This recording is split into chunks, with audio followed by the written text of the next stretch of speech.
Dahil sa pagnanais na tumira sa tahimik na lugar, binili ni Benji ang isang murang bahay sa Siquijor. Malaki ang bahay. Merong 2 palapag. Kasyang-kasya ang kanilang buong pamilya. Makakapamuhay na sana sila ng tahimik, pero ang hindi nila alam, ang kinatitirikan pala ng kanilang bahay ay malapit sa libingan ng mga aswang. Wala silang kamalay-malay na darating ang gabi ng lagim sa kanilang pamilya. Muling babangon ng mga aswang na kung tawagin ay amalanhig. Ang mga aswang na muling bumangon mula sa matagal na pagkakahimlay. Malalagay sa panganib ang kanilang pamilya. Mabuti na lamang ay isang amasonang babae ang darating para tulungan sila. Ang babaeng ito ay ipinanganak para tugisin ng mga aswang, partikular ang mga amalanhig. Sa pagdating ng babae sa kanilang buhay, magkakaroon sila ng pag-asa sa buhay, pero hindi magiging madali ang kapayapaan para sa kanila. Dahil isang namumukod-tanging aswang ang makakaharap ng babae na siyang maglalagay sa kanila sa katiyakang panganib. Ano nga kaya ang mangyayari sa kanila? Kayanin pa kaya silang protektahan ng dalaga?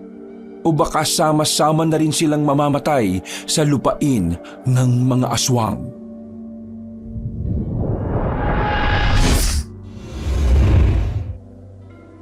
Matapos ang mahabang biyahe ay nakarating na rin ang magpamilya sa probinsya ng Siquijor. Nang maibaba na ang sasakyan at mga gamit nila mula sa barko, tila nakahinga na rin ng maluwag ang binatang si Nathan. Takot na takot kasi siyang sumakay sa barko. Pero wala naman itong magawa dahil yun lang ang pwedeng masakyan nila para madala ang lahat ng kanilang gamit. Nandito na ang lahat ng gamit natin. Hindi naman yan kakasya sa van lahat. Paano natin dadalhin ng mga yan? Ang kulit mo, Josie. Sinabi ko naman sa iyong meron akong kakilala rito na tutulong sa ating mag-akot. Bakit ba ang kulit-kulit mo? Kanina ka pa paulit-ulit eh. Nakalimutan ko lang naman kasi. Mabuti nang nakakasigurado tayo. Nasa pier na sila nung gabing yon. Hinihintay na lamang nila ang nakausap ni Mang Ronald na tutulong sa kanila. Dahil may ilang minuto pa naman ang biyahe ng mga yon. Naisipan na muna ng 3 magkakapatid na kumain na muna sa malapit na kainan doon. Kuya Nathan, ayos ka lang ba? Pulang-pula mukha mo oh. Nangyari sa'yo? Tatanungin mo pa ng ganyan, alam mo namang hindi sanay sa barko yan. Wala ka talagang galang no? Nagtatanong lang naman Masama ba yun? Buti pa, umorder ka na lang. Kapag ako napikon sa'yo, baka sapakin kita bigla dyan. Oo, huwag kayong mag-away dito. Baka nakakalimutan nyo, hindi na to Maynila Siquijor na to. Ano naman, kahit makarating pa kami sa Mars, kung gusto kong sapakin ang mukha nito, gagawin ko. Bumili ka na, bilisan mo. Naiirita ako sa mukha mo. Oo na, ang pikon mo naman. Tumayo na lamang si Owen at lumapit sa counter. Sila na lamang ang bukod-tanging customer sa malaking kantin na yon. Kaya naman agad din naman silang nakakuha ng kakainin nila. Bilisan nyo kumain Nagbabantay sila papa at mama doon. Alam niyo ba ang chismis? Chismis na naman. Kalalaki mong tao, hilig mo sa ganyan. Ay, hindi pala to chismis. Ang tawag pala rito ay Churi. Churi ng ano? Churi raw sa... May aswang. Ikaw talaga. Buwan ka na naman siguro no. Nakarinig na naman siguro ng mga kwento galing sa mga kaklase niyang weirdo. Weirdo with glasses na walang ibang ginagawa kundi mag-aral lang. Hindi ko naman sinabi na totoo mga yun. Sasabihin ko lang naman kung ano yung mga nasagap ko sa social media. Hindi naman kasi lahat ng nababasa mo totoo. Matuto ka rin piliin yung mga kung anong paniniwalaan mo. Napakawalang kwenta ng pinag-share mo sa amin. Nanahimik na lamang ang binatang si Owen. Nang matapos na silang kumain, ay binalikan na rin nila ang mga magulang nila. Hindi rin nagtagal, dumating na rin ang kakilala ng kanyang ama na si Berto. May dalang malaking truck yun na siyang hahakot ng mga gamit nila. Kaya naman hindi na nila kinailangan pang magsakay ng kahit na anong gamit nila sa van. Ay, salamat at nakalis na rin sa mabahong pier. Kung makasabi to ng mabaho mas mabaho pa nga school ninyo kapag umuulan. Amoy hasang ng isda na nabubulok. Ay, manahimik na kayo. Puro na lang kayo bangayan. Hambalusi ko kayo nitong hawak ko Pa, for good na ba tayo rito? Sigurado na kayo sa desisyon ninyo? Sandali pang lumingon si Nathan habang nagmamaneho. Agad namang sumagot sa kanya ang iritadong tinig. Isa ka pa. Paulit-ulit ka rin. Sinabi ko nang bago tayo umalis, dito na tayo titira, di ba? Iiwanan natin ang Maynila. Bakit ba tayo titira doon nandun lahat ng kamag-anak nating hinihila tayo pababa? Bakit ba kasi hindi na lang natin sila palagan? Kaya lang naman sila ganun sa atin kasi masyado tayong mabait sa kanila Palagan? Tapos ano? Lalaki lang lalo ang gulo. Tapos maapektuhan tayong lahat. Lalo na itong kapatid ninyong nag-aaral pa. Hayaan na lang natin sila. Tayong iiwas at bahala na sila sa buhay nila. Basta tayo mamumuhay tayo ng tahimik. Tama naman ang sinasabi ng ama ninyo. Hanggat kayang umiwas sa gulo. Isa pa, hindi naman tayo kagaya nila. Hindi tayo palaaway. Pinalaki namin kayo ng mabubuting bata. Kaya hindi natin kailangan bumaba sa level nila. Basta ako, ayos na ako dito. Ang problema ko lang, hindi ako mag-aaral sa pasukan. Meron na kami nakita ng papa nyo na universidad sa social media. Malapit lang yun sa pier. Yung negosyo naman natin, anong gagawin natin? Di magsisimula tayo ulit. Ganun lang naman kasimple. Yabang mo. Anong ganun kasimple? Buti sana kung ang galing mong magpatakbo ng negosyo Buti pa itong si Joren. Kahit papaano, natutulungan akong tumaas ang sales. Ronald naman, umayos ka nga sa sinasabi mo. Ibangga ko tong van na to makita nyo. Hindi na lamang nagsalita ang lalaking si Nathan kahit na masama ang kanyang loob.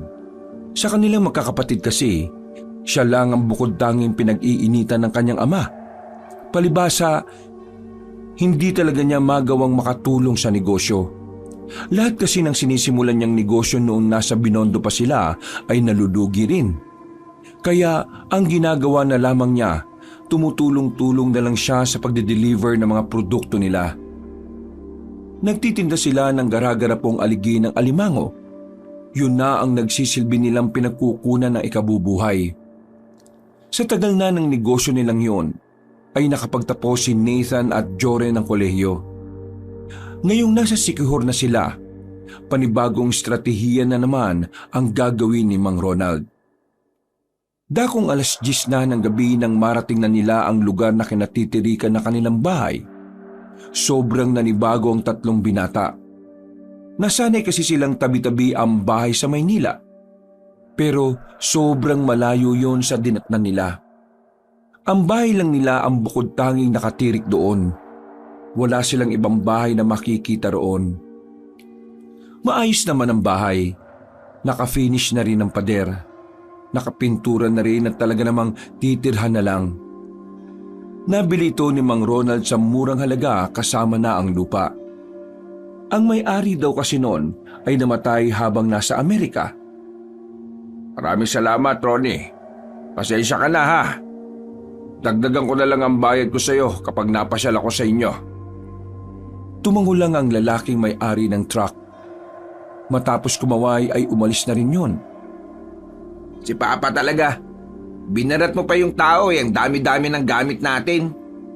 Kapag negosyante ka, kailangan marunong ka ng ganon. Sus, buraot at barat ka lang talaga. O sige na, buhatin niyo yung mga gamit natin papasok. Sa sala na lang muna ilagay ang mga yan. Kami ng papa mo magpapahinga na muna. Sus, maglalabing-labing lang kayo Tumigil ka nga sa sinasabi mo. Kita mo ang tatanda na namin. Hindi na nga tumitigas ang oops Tama na, iba na yan. Binuhat na lamang nila ang kanilang mga gamit. Medyo nangihina pa si Nathan nung mga sandaling yon. Ramdam pa rin kasi nila ang pagkahilo dahil sa sobrang haba ng kanilang binyahe. Mag-aalas 12 na nang maayos na nila ang kanilang mga gamit. Naiakyat na rin nila lahat sa kada silid. Lilinisin na lang nila yon. Kinabukasan, habang nagbibihis si Nathan sa kanyang silid, sumilip sa kanya ang sinundan niyang kapatid na si Joren. Kuya, okay ka lang? Ha? Bakit? Tungkol dun sa mga sinabi ni Papa kanina. Okay lang naman ako. Hindi ko kailangan mag-alala. Sorry kasi lagi ka nalang nadadamay. Sus, para kang timang. Kasi lagi ka nalang kinukumpara sa akin ni Papa. Nagigilty kaya ako. Hindi mo naman kasalanan na talagang mas magaling ka kaysa sa akin, no? Alam mo rin naman, di ba, nung una pa lang, wala akong interes sa pagninegosyo.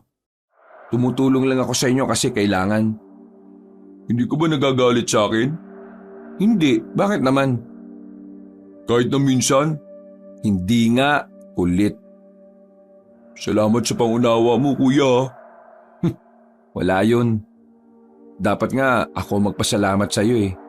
Kasi kahit minsan nasusungitan kita, you're still asking me if okay lang ako. Siyempre naman, kuya ka namin Siya nga pala. Bukas ng umaga, puntahan agad natin yung pwesto na pagtatayuan ng factory natin ha. Kasi sa Makalawa, darating na rin naman yung mga machine. Sabi ni Papa lumang warehouse daw yun. So, kaunting kalikot na lang siguro yun. Okay, goods yun. Lumabas na muna ng silid niya si Joren. Kahit na papaano ay gumaan na ang kanyang pakiramdam. Si Joren kasi talaga ang pinaka-close niya kaysa kay Owen. Madalas niyang makasundo si Joren sa maraming bagay. Napapangiti na lang siya dahil alam niyang may nakakaintindi rin pala sa kanya. Si Joren ang nagiging sandalan niya kapag lagi siyang dinadown ng sarili niyang ama. Maya-maya lang, minabuti na lamang ni Nathan na matulog na. Hanggang sa mga sandaling yun kasi ay nahihilo pa rin siya. Nang mahiga siya, ay hindi na niya namalayang unti-unti na pala siyang nakatulog. Nakalimutan niya pang isarado ang bintana, kaya dakong 3:00 ng madaling araw ay nagising siya dahil sa lamig. Ginaw, putik. Isinara niya ang bintana. Ang kaso, hindi na siya inaantok. Naisipan na lamang niyang tumungo sa baba. Pumunta siya sa kusina.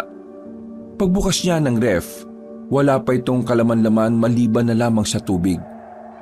Naganap na lamang siya ng kape at saka nag-init ng tubig. Habang tulala sa takure, sa hindi malamang dahilan ay parang may narinig si Nathan na parang humihiyaw. Mahina lang ang naririnig niya, kaya nasisiguro niyang medyo malayo yon sa kanila. Ang hiyaw na yon ay parang tinig ng isang taong tila nahihirapan. Pero nakakatakot din ang dating nito para sa binata. Ha? Ano kaya yun? Narinig mo rin? Ay, tarantado! Ay, nagulat ka ba? Mukha bang hindi? Bigla-bigla ka na lang magsasalita dyan. Bakit gising ka pa? Kanina ko pa kasi naririnig yung parang hiyaw na yun Tingin mo, tao yun? Hindi ko nga alam Ngayon ko lang narinig. Alam mo yung hiyaw na parang nangingi ng tulong? Ganun yung naririnig ko. Baka lasing lang siguro yung naririnig natin. Lasing? Wala nga tayong nakikitang bahay na malapit sa atin Ewan ko. Yamo na. Mapapagod din yan. Oh, gusto mo ng kape? Oo, sabay mo na ako. Tumambay ang dalawa sa tapat ng bahay nila kung saan nakaparada rin ang kanilang van. Maya-maya lang din naman ay tumigil na ang naririnig nilang hiyaw. Kaya naman hindi na rin nila masyadong inintindi at binigyan ng kakaibang kahulugan yon. Nang sumapit na ang kinaumagahan, Sakay ng van ay lumarga si Nathan at Jored. Hindi naman kalayuan ng factory mula sa bahay nila. Pero dahil tamad na tamad silang maglakad, ginamit na lang nila ang sasakyan. Pagdating nila roon, meron silang inabutang matandang lalaki na nagtatabas ng mga ligaw na damo. May kasama itong batang lalaki na sa pagkakatingin nila ay nasa 10 taong gulang pa lang. Mawalang galang na po, pero sino kayo? Kayo ba ang nakabili ng warehouse na ito? Opo, kami nga po. Kayo, sino po kayo? Ako yung kapatid ng dating may-ari ng warehouse na ito. Nandito lang naman kami para tanggalin yung mga ligaw na damo. Bilin kasi sa akin ng kapatid ko bago siya namatay linisin ang paligid ng warehouse para kapag gagamitin nyo na maganda na. Si Mang Eloy po namatay na? Nung nakaraan buwan lang kausap lang siya ng tatay namin Bago ito ay binenta ng kapatid ko sa inyo. May sakit na siya. Yung perang kinita niya rito, ginamit niya sa pagpapagamot. Pero wala rin namang nangyari. Hindi rin niya kinaya. Ganun po ba? Nakikiramay po kami. Ano pong pangalan ninyo? Ako si Pedring. Ito naman kasama ko yung apo ko, si Yang Yang. Magandang umaga po sa inyong dalawa, mga kuya. Magandang umaga rin sa iyo, Yang Yang. Ang bait mo naman. Tinutulungan mo ang lolo mo. Mang Pedring, hindi nyo na siguro kailangan gawin yan. Kasi hindi naman kasama yan sa binayaran namin Kami na lang po magkakapatid ang tatabas sa mga damo. Kaya nga po, mapapagod po kayo niyan Nako, ayos lang naman.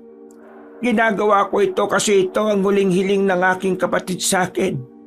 Baka multuin ako doon kapag hindi ko ginawa. Sige, ganito na lang po. Pagkatapos naming i-check ang loob, tutulungan po namin kayo. Kayo ang bahala. Pero maraming salamat kung ganon. Nginitian nila ang maglolo at saka dumiretso na rin sila papasok ng warehouse. May kalakihan ng warehouse na yon pero mahahalatang lumang-luma na. May ilang parte na rin kasi ng haligi na kinakalawang na. Nilibot nila ang warehouse. Inalam nila kung saan magandang ilagay ang mga makina na darating para sa paggawa ng produkto nila. Makalipas lang ang ilang sandali ay binalikan na rin nila ang maglolo. Tinulungan nilang magtabas ng damo. Kakaunti na lang naman ng mga ligaw na damo kaya halos 1 oras lang din nilang tinanggal. Diyos ko, meron pa talagang pang-almusal. Maraming salamat. Dapat lang naman po.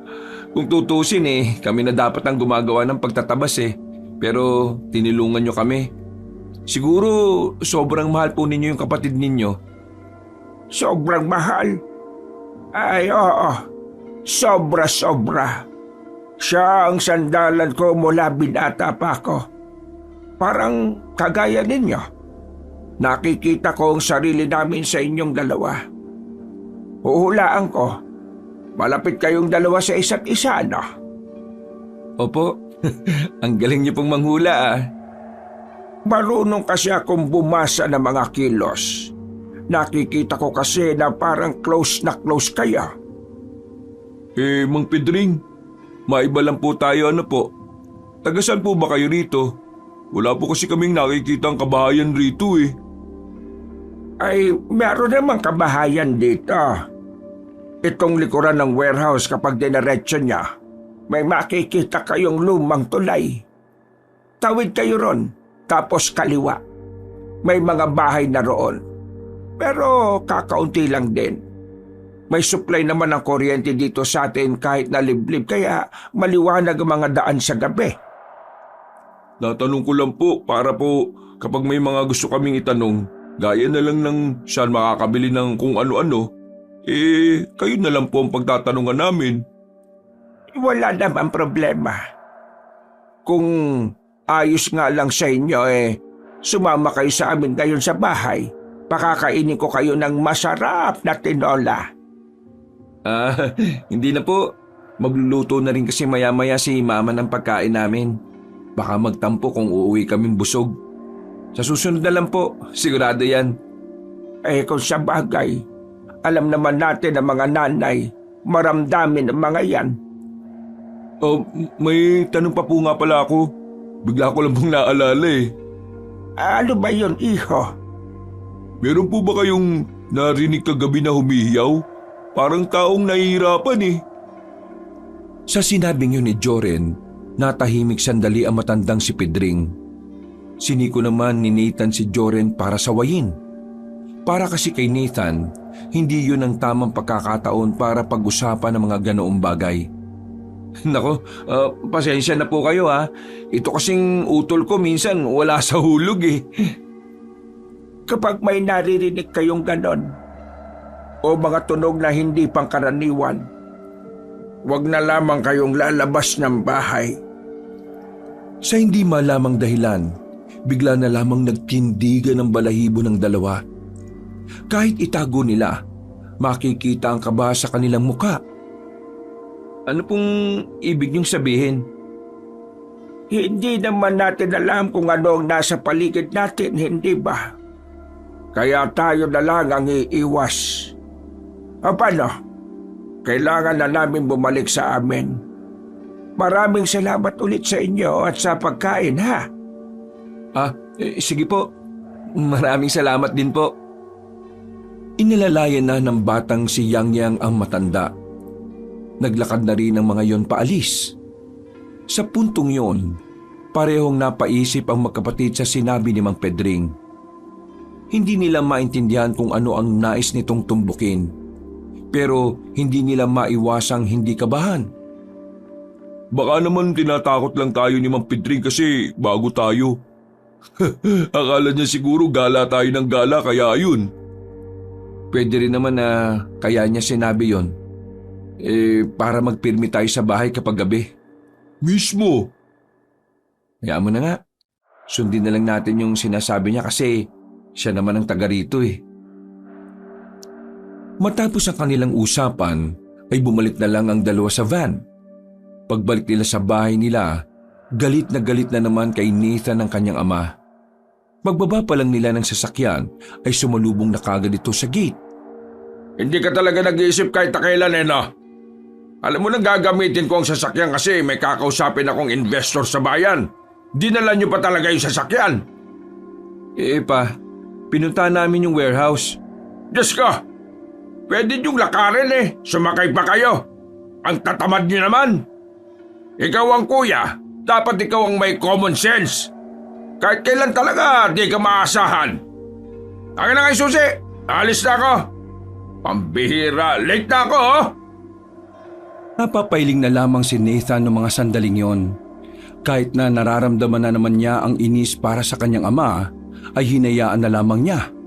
Pero hindi niya talaga maintindihan kung bakit parang lagi na lang mainit ang ulo nito. Kahit na wala naman siyang kapalpakan, lagi itong iritado sa kanya. Tinapik na lamang siya ni Joren sa balikat. Pumasok sila sa loob ng bahay at naupo sa sofa.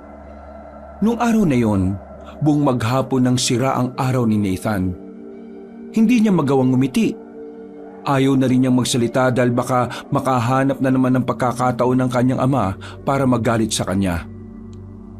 Lumipas pa ang ilang araw. Maayos na rin ang warehouse. Naroon na rin ang mga makina at gumagana lahat. Malinis na rin ang loob. Ang kulang na lang para makapagsimula ng operasyon ay ang mga tao. Pero ilang araw na silang naghahanap ng mga trabahador, pero kahit ni isa ay walang may gustong mag-apply.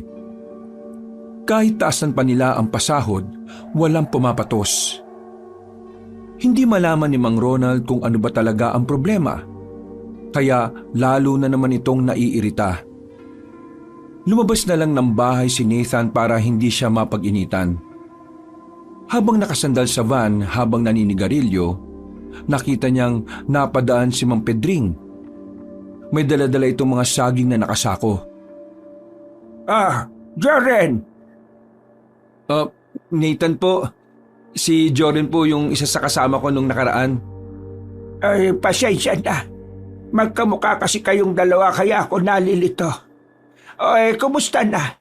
Napansin ko yung warehouse nyo. May mga makina na sa loob. Simula na ba kayo? Huminga ng malalim ang binatang si Nathan at sabay silang napatingin sa bahay nila nang marinig na sumigaw si Mang Ronald. Tatay ko po yun. Gigil na naman. Naiinis siya kasi ang hirap makahanap ng mga tao na tatao sa warehouse eh.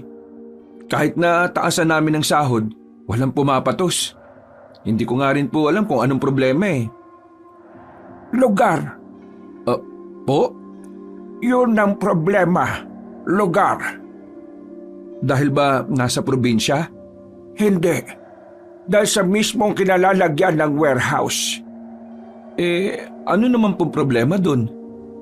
Nasabi na ba sa iyo ng papa mo na ayaw talagang ibenta ng kapatid ko ang warehouse sa kanya? Wala naman pong nasabi.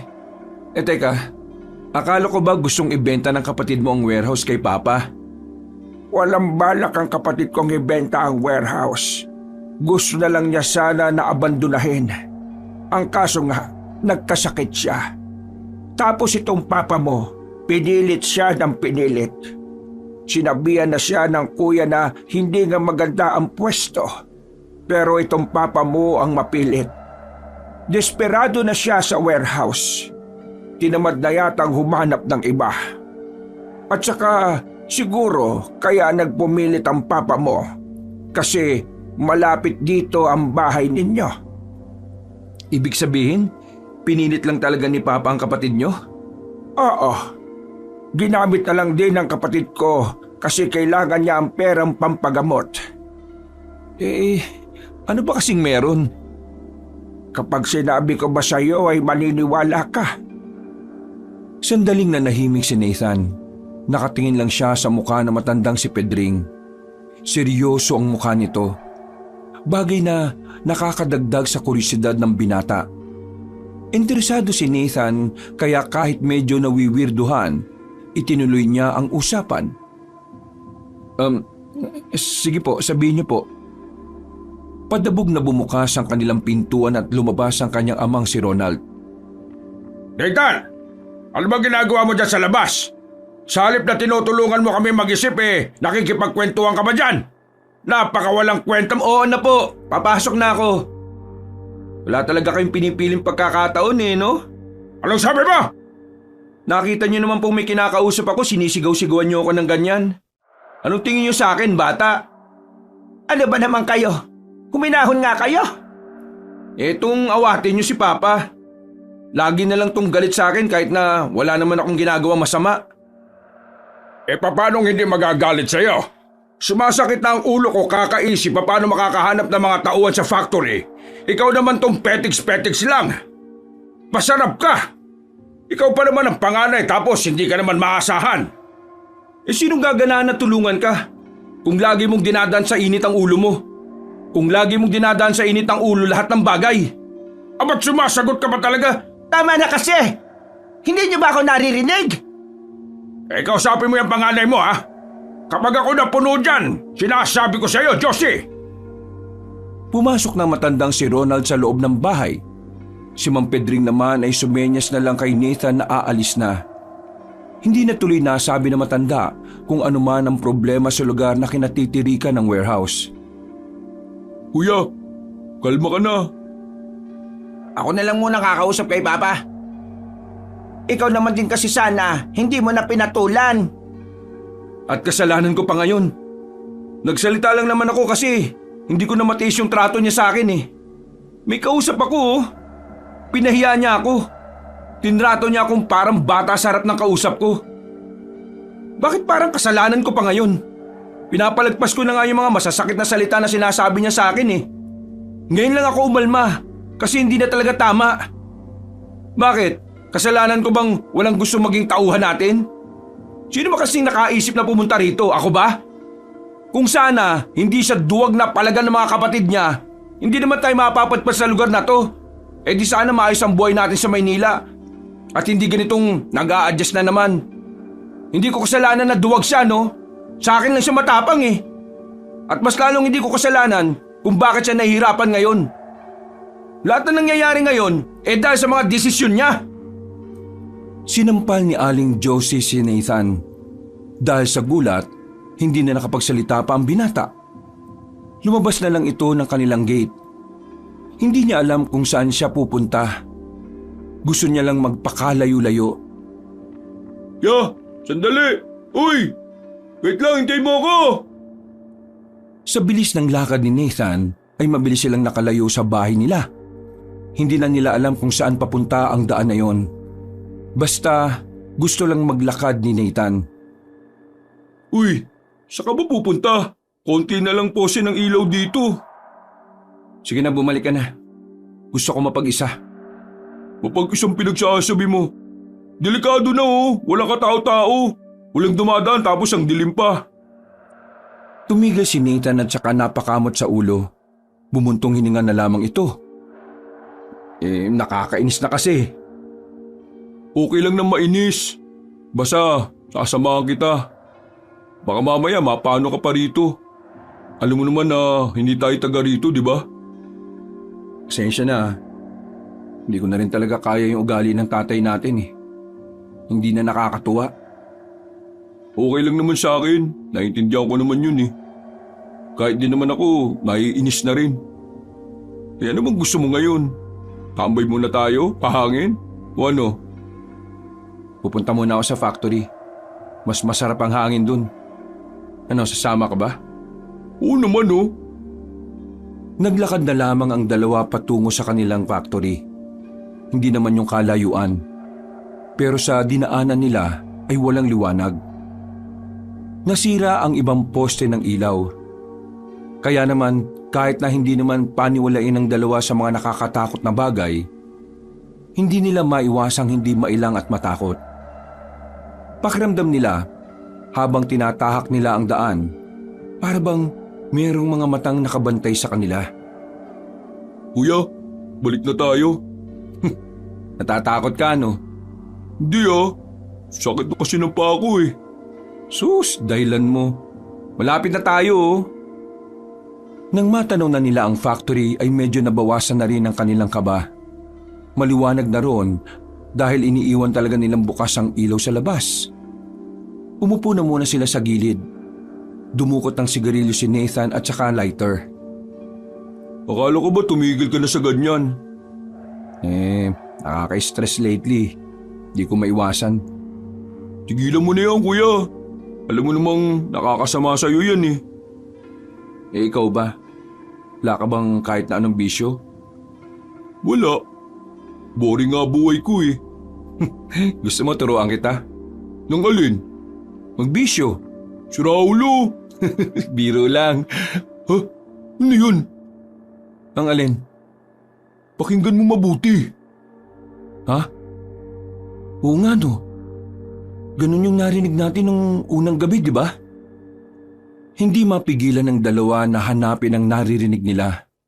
Sa kakahanap nila, dinala sila ng kanilang mga paa sa malawak na kapatagan. Hindi yun kalayuan sa factory. Kaunting lakad lang ang ginawa nila. Maya-maya lang, muli nilang narinig ang humihiyaw. Pero sa pagkakataong yon, mas malakas at klaro na. Dito na nila napagtanto na parang nagmumula ito sa ilalim ng lupa. Kuya, tama ba naririnig ko? Parang dyan sa ilalim ng lupa yan ang gagaling? Oo, parang dyan nga eh. Teka, may underground siguro dyan. May nakatira sa ilalim ng lupa? Tunnel? Baka mga rebelde yan.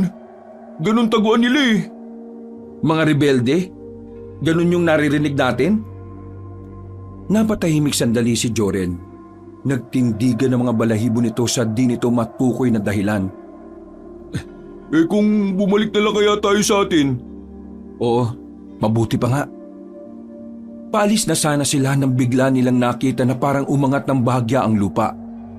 Nanlalaki ang kanilang mga mata. Sa takot nila, hindi na nila hinintay pang lumabas ang kung ano man ang nasa ilalim nun. Mabilis na tumakbo ang dalawa pabalik. Hindi na sila lumingon pa. Maya-maya lang ay nakarating na rin sila sa bahay nila. Hingal na hingal. Mababaka sa mukha nila ang takot. Pero minabuti na lamang nilang dalawa na hindi na lang sabihin sa pamilya nila. Alam kasi nilang mas lalo lang maiirita ang kanilang ama. Saan ba kayo galing? Bakit parang nakakita kayo ng multo? Oh, wala po ma. Nagkatakutan lang kami ni kuya. Ito kasi si kuya, sabi niya may aswang daw. Ayun pala, bayawak lang yung nandun sa halamanan. Ay nako, huwag kayo magbibiro ng ganyan. Kapag narinig ng mga taga dito na nagsasabi kayong may aswang dito magagalit sila sa inyo. Ayaw na ayaw nila niyan kasi sinisira niyo yung imahe ng probinsyang ito. Sige po, sorry po ma. O sige na po, pupunta na ako sa kwarto ko. Anak, pasensya na kanina ha. Nadala lang ako ng emosyon ko. Tumango na lamang si Nathan at ngumiti ng papilit. Umakyat na lamang siya sa itaas. Agad naman siyang sinundan ng kapatid niyang si Joren. Tingin mo ya, ano kaya yun? Baliw ka, bakit ako tinatanong mo? Pakiramdam ko talaga may kakaiba dun eh. Alam ko na, kung tanungin natin si Mang Pedring bukas. Ha? Ano naman kinalaman ni Mang Pedring dun? Kanina kasi, bago kami nagkasagutan ni Papa, may sasabihin dapat si Mang Pedring sa akin. Tungkol yun sa dahilan kung bakit walang napatos sa hiring natin. Tingin ko talaga may something sa area natin dito. At tingin ko, may nalalaman tungkol dito si Mang Pedring. O sige, puntaan natin bukas. Total, wala naman tayong gagawin eh. Dahil sa pagkasabik, agad na natulog ang dalawa. Maaga silang nagising kinabukasan. Nagtaka ang kanilang ina kung saan sila pupunta. Maging ang tatay nilang si Ronald na nagbabasa ng dyaryo ay napatingin din. Sinabi na lamang ni Jory na hahanap sila ng paraan kung papaano makakakuha ng tao. Hindi naman na sila pinigilan ng kanilang ina. Tingin ko, dapat isama natin si Owen. Mahilig yun sa ganito eh. Wag na, ignorante yun. Baka sabihin niya pa kay Papa at Mama kung saan tayo nagpupunta. Tayo na lang. Sa halos patakbo na nilang lakad ay narating na rin nila ang factory. Pero dinaanan lang nila yon. Sinunod nila ang direksyong itinuro sa kanila ni Mang Pedring nung una nilang nakausap yon. Maya-maya pa, nakita na rin nila ang tulay. Pagdating nila roon, ay nakita na rin nila ang parang maliit na baryo. Merong kabahayan na magkakalayo. Kaunting lakad lang nila, natanaw na nila ang batang si Yang Yang na naglalaro sa bakuran. Nilapitan nila kagad yon. Yang Yang! Oh, ay ano pong ginagawa niyo dito? Nandyan ba yung lolo Pedring mo? Gusto sana namin makausap? Opo, nasa loob po siya. Sige po, pumasok po kayo. Ayun, maraming salamat ah. Pagpasok nila ng bakuran, ay saktong kakalabas lang din ni Mang Pedring.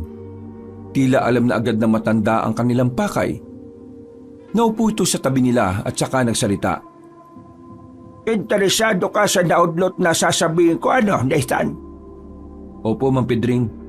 Pwede bang ituloy nyo ngayon? Ngumiti ng pilit ang matanda at saka sandaling ininom ang tiyaan nito. Tumingin ito sa labas at sinimula ng pagsasalita.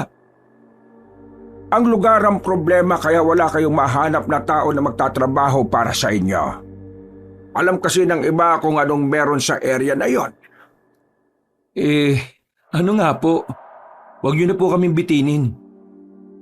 Malapit sa dating warehouse na ngayon ay factory nyo na ang libingan ng mga aswang. Sa hindi mapaliwanag na dahilan, kahit na hindi naman naniniwala ang dalawa sa mga aswang, nagtayuan ang kanilang mga balahibo. Pinagpawisan sila ng malamig. Mga aswang na namatay na lang nang hindi na ipapasa ang kanilang pagiging aswang sa mga kamag-anak nila. Matagal na silang nakahimlay doon. Ang sabi ng ibang matatanda na nauna sa akin sa lugar na ito, panahon pa raw ng mga Kastila. Ang mga katawan nila ay hindi naaagnas, hindi inuuod. Higit sa lahat, hindi rin nabubulok. Yun ay dahil meron pa silang gustong gawin sa mundo na hindi nila nagawa noong nabubuhay pa sila. At yun nga ay ang pagpapamana ng kanilang pagiging aswang. Muli silang mabubuhay pagdating ng panahon. Kailangan nilang matapos ang hindi nila nagawa noon. Kapag hindi pa rin nila nagawa yun ngayon, maghahasik sila ng lagim. Ang mga tao ang pagbubuntungan nila. Hindi nakapagsalita ang dalawa. Kitang-kita ang takot sa mukha ng magkapatid. Makailang ulit na ring napalunok ng laway dahil sa kaba. Bakit hindi man lang kayo nagtaka? Bakit hindi niyo ako kinontra? Kagaya ng inaasahan kong magiging tugon niyo na gaya na lang ng hindi naman totoo ang aswang. Gawa-gawa lang ng tao ang aswang. Panakot lang yan sa mga bata. Bakit nga ba? May nalaman siguro kayo, ano? Sa totoo niyan, Mang Pedring, nung gabing nandito kami, nakarinig kami ng kakaibang hiyaw. Hanggang sa natuklasan namin na nanggagaling ang hiyaw na yon sa ilalim ng lupa, sa malawak na kapatagan na malapit sa factory namin. At hindi lang po yan. Kagabi, narinig na naman po namin. Nang puntahan namin, nakita namin na parang umangat yung lupa dun. Munti ka nang mabitiwan ni Mang Pedring ang hawak-hawak nitong tasa. Bumakas na rin sa mukha ng matandang lalaki ang kakaibang takot. Bakit po ganyan ang reaksyon ninyo? Totoo ba ang sinasabi ninyo? Opo, hindi po kami nagsisinungaling. Kung totoo ang sinasabi ninyo, baka wala ng bisa ang ritual na ginawa ko maraming taon na ang nakalilipas. Dali, sumama kayo sa akin. Kailangan kong makita ang lupa. Nagmamadali silang naglakad patungo sa malawak na kapatagan. Pagdating nila, nakita nilang parang may bungkal ng lupa roon. Narinig nilang napamura si Mang Pedring. Hindi ito maaari. Bakit po? Ano po bang nangyari? Isabihin niyo sa amin. Bumago na ang isang aswang na kung tawagin ay Amalanhig. Ang mga aswang na namatay na muling nabuhay. Hindi ito maganda. Mamayang gabi, baka bumago na rin ang iba pa. Kailangan ko magsagawa ng panibagong ritual. Kung hindi, makakapaghasik sila ng kasamaan. Nathan, kailangan mong kausapin ang ama mo. Kailangan niyo nang umalis dito sa lalong madaling panahon. Kung hindi kayo aalis, maaari kayong mapahamak. Sa oras na makabago na ang mga Amalanhig, hahanapin nila ang mga kamag-anak nila. At kapag hindi nila yon natagpuan, kailangan na nating maganda. Tayong mga tao ang sisisihin nila at pagbubuntungan nila. Tingnan nyo, lumapit kayo. Kabaong ng aswang ang nasa ilalim. Silipin nyo. Marami pa yan kung bubungkalin ito. Pero bakit ba kasi nagkaroon pa ng libingan ng mga aswang dito? Kainis naman oh. Matagal na yan dyan. Hindi ko sila magalaw-galaw noon. Hindi rin pwedeng sunugin. Ang sabi sa akin ng tatay ko, kapag ginalaw ang bangkay nila, mas mapapadali ang kanilang pagkabuhay. Ano pong paraan para mapatay sila? Ang espada na kung tawagin ay Urka. Po? Urka? Espada yon ng mga sinaunang babae rito sa probinsya natin. Mga amaso na sila. Ang problema, hindi ko alam kung saan matatagpuan yon. Kung hindi natin makita ang espadang yon, anong mangyayari? Wala nang ibang paraan para mapaslang sila kung hindi yun lang. Utya talagang buhay to. Hindi ko pa nga tapos yung problema ko kay Papa. Dadagdag pa ito. Problema ngayon, paano natin makukumbinsi si Papa na umalis na tayo rito at iwan tong negosyo natin? Kailangan nyo siyang pilitin. Kung hindi, baka ubusin nila ang dugo ninyo. Pagkatapos ng kanilang pag-uusap, umuwi na rin sila ng bahay. Nasaktuhan nilang may kinakausap sa call ng kanilang ama. Nakaupo lang sila sa sala. Hindi nila alam kung papaano tiyempo. Hindi sila mapakali. Napansin na sila ng bunso nilang si Owen. Lumapit ito sa kanila at nagtanong. Pareho ba kayo nagtatae? Kanina pa kayo di mapakali. May banyo naman. Tingnan niyo mga sarili niyo, oh. Pawis na pawis. Di naman mainit. Hoy, kung wala ka masasabing maganda, pwede ba huwag mo kaming guluhin? Lo, kayong dalawa lang ba magkapatid? Pansin ko talaga, lagi kayong magkasama tapos lagi niyo akong iniiwan. Galit ba kayo sa akin? Eh paano? Lagi kang nasa kwarto mo. Laro ka ng laro sa cellphone mo. Hindi naman siguro mahirap maggaya, di ba? Kaya ko naman tumigil muna di ba? Please Owen, hayaan mo na muna kami mag-isip pwede ba? Kailangan namin makausap si Papa at kailangan namin siyang makumbinse. Kasi kung hindi… Kasi kung hindi mamamatay tayong lahat.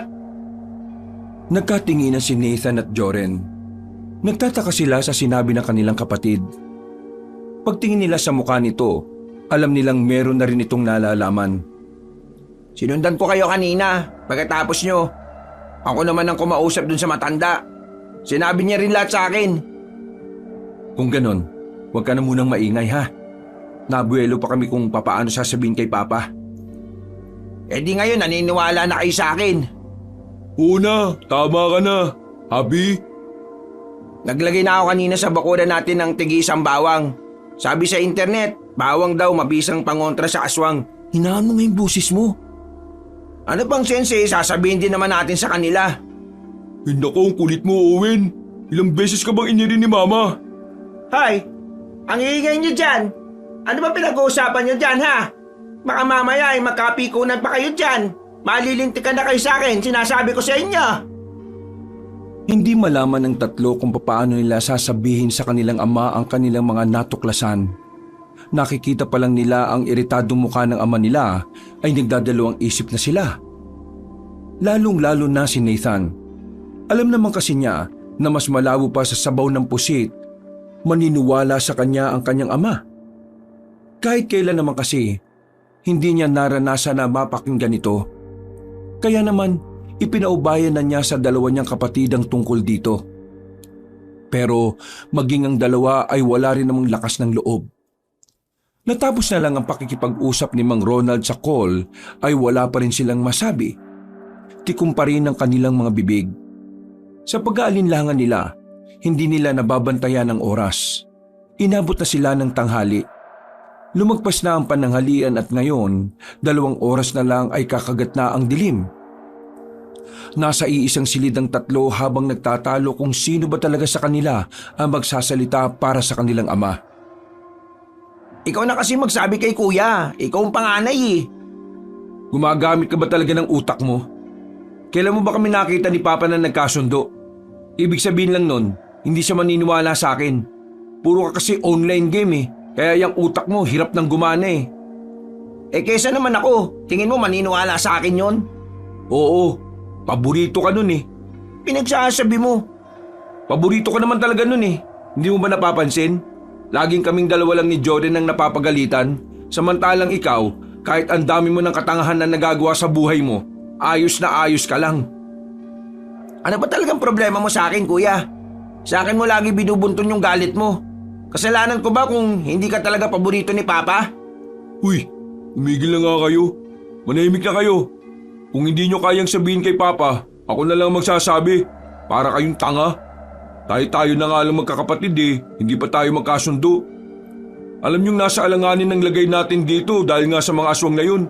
Kaya dapat magkaisa tayo. Sige na, pasensya na. Eto kasi. Lumapit na tayo kay Papa. Wala na magsasalita Ako na lang ang kakausap sa kanya. Anong oras na? Mag-alas 6 na. Sabi ni Mang Pedring, gabi babangon yung mga nasa libingan ng mga aswang. Sabay-sabay silang lumabas ng silid. Pagkababa nila sa sala, nakita nilang kalmado na ang kanilang ama habang may sinusulat sa malaking notebook. Lumapit silang tatlo. Napatigil naman ng kanilang ama at tumingin sa kanila. Ano? May nahanap ba kayong papasok sa factory natin? Pa, tungkol dyan, may gusto sana akong sabihin sa inyo. Kung makakabuti yan sa negosyo natin, bakit hindi mo sabihin kaagad? Ang totoo niyan pa, Hindi po ito makakabuti sa negosyo natin eh. Di makakasama yan. Ano bang punto ng pag-uusap na to?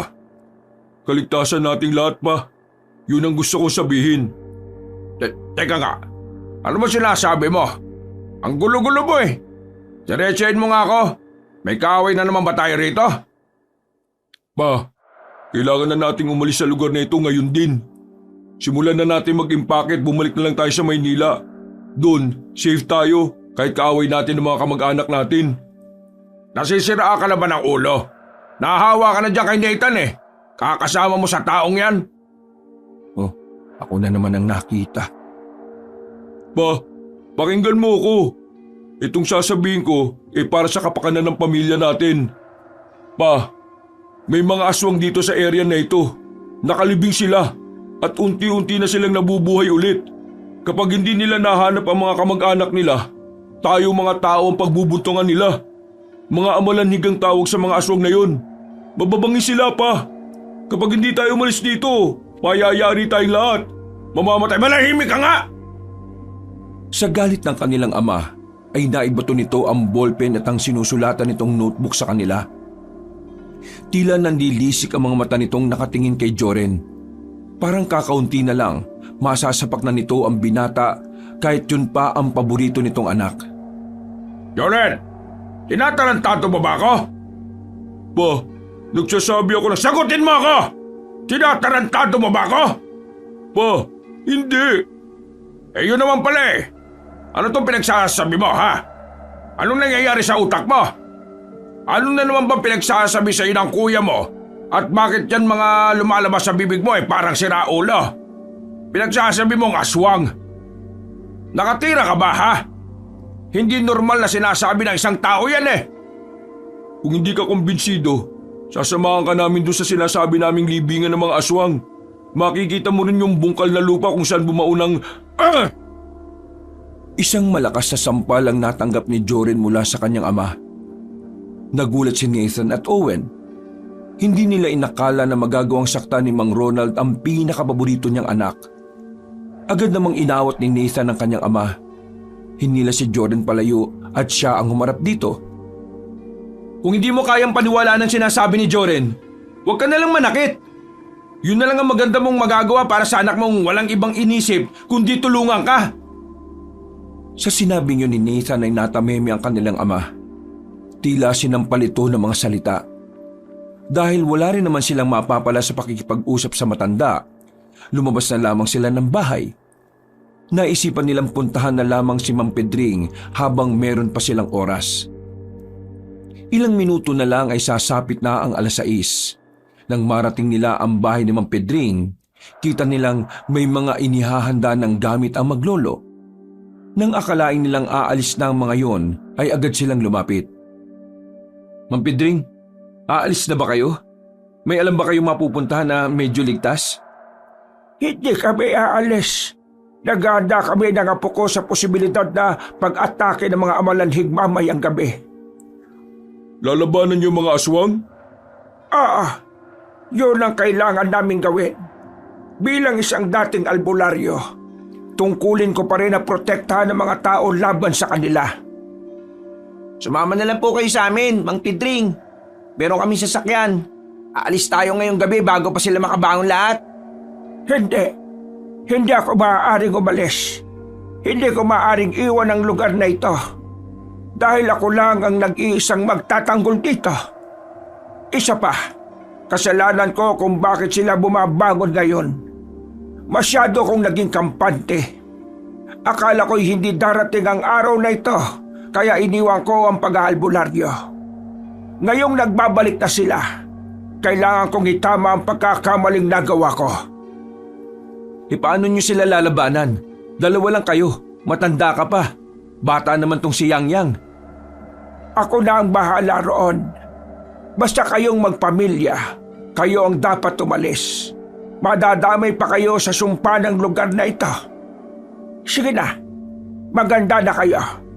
Iandaan nyo na ang pag-alis ninyo. Kapag sumapit na ang dilim, hindi na natin alam kung kailan sila pupunta sa atin. Kaya mas mainam nang umalis kayo kaagad. Nagmamadali silang bumalik ng kanilang bahay. Sinabi na nila sa kanilang ina ang tungkol sa mga nangyayari, ngunit kahit si Aling Josie ay hindi rin kumbinsido. Kahit na naniniwala naman ito sa mga aswang, hindi ito basta-basta naniniwala kung sabi-sabi lang. Kaya nagagalit sa inyong ama ninyo eh. Puro kayo kalokohan. Ma, hindi kami gumagawa ng kalokohan. Totoo ang sinasabi sa amin. Mula dun sa kwento naming naririnig namin na may nahiyaw, hanggang dun sa libingan ng aswang ay totoo. Walang imbento dun. Bakit bang hirap niyong maniwala sa mga anak ninyo? Kailan ba kayo maniniwala? Kapag may namatay na sa atin? Mama, ikaw na lang ang pag-asa namin para makumbinsi si Papa na umalis tayo ngayon. Ilang minuto na lang gabi na. Sumasapit na ang gabi. Wala na tayong oras. Mama, ako na ito si Owen, yung anak niyong hindi marunong magsinungaling mula bata pa. Ngayon sinasabi ko sa inyo, totoong sinasabi nila kuya. Bumuntong hininga ang kanilang ina. Medyo naging kalmado na rin ito. Hindi pa man ito 100% kumbinsido, pero sinubukan na nitong pakinggan ang sinasabi ng 3 binata. Oo na. Sabihin na natin totoo ang sinasabi ninyo. Pero anong gagawin natin sa ama ninyo? Iwan na natin. Uy kuya, huwag kang nga magsalita ng ganyan. Alam kong may sama ka ng loob sa kanya pero tatay pa rin natin siya, no? Parte siya ng pamilya natin. Siya ang haligi. Oo, tatay nga natin siya. At ang isang ama, mas uunahing isipin ang kaligtasan ng pamilya kaysa sa negosyo niya. Tingnan mo nga kung anong ginagawa niya. Walang pakialam. Umalis pa ng bahay. Inuna ang negosyo at hindi naniniwala sa atin. Ngayon, siya ba ang ama na gusto mong isama natin? Na gusto mong hintayin natin na pumayag? Pero kung totoo nga sinasabi ninyo, mapapahamak ang papa nyo. Wala na tayong magagawa kung ayaw niyang sumama. Sinasabi mo bang okay lang na mamatay si papa basta makatakas tayo? Tanga ka talaga no? Tingin mo sa akin sobrang masamang tao? Hindi ko sinasabing ayos lang na mamatay siya. Kahit na ayoko sa kanya, ayoko rin naman na mabawasan tayo ng isa. Pero ang gusto kong puntuhin, hindi tayo pwedeng mamatay lahat. Ang kailangan natin, mabuhay. Ma, sang-ayon ako kay Kuya. Wala namang balak si Papa na makinig eh.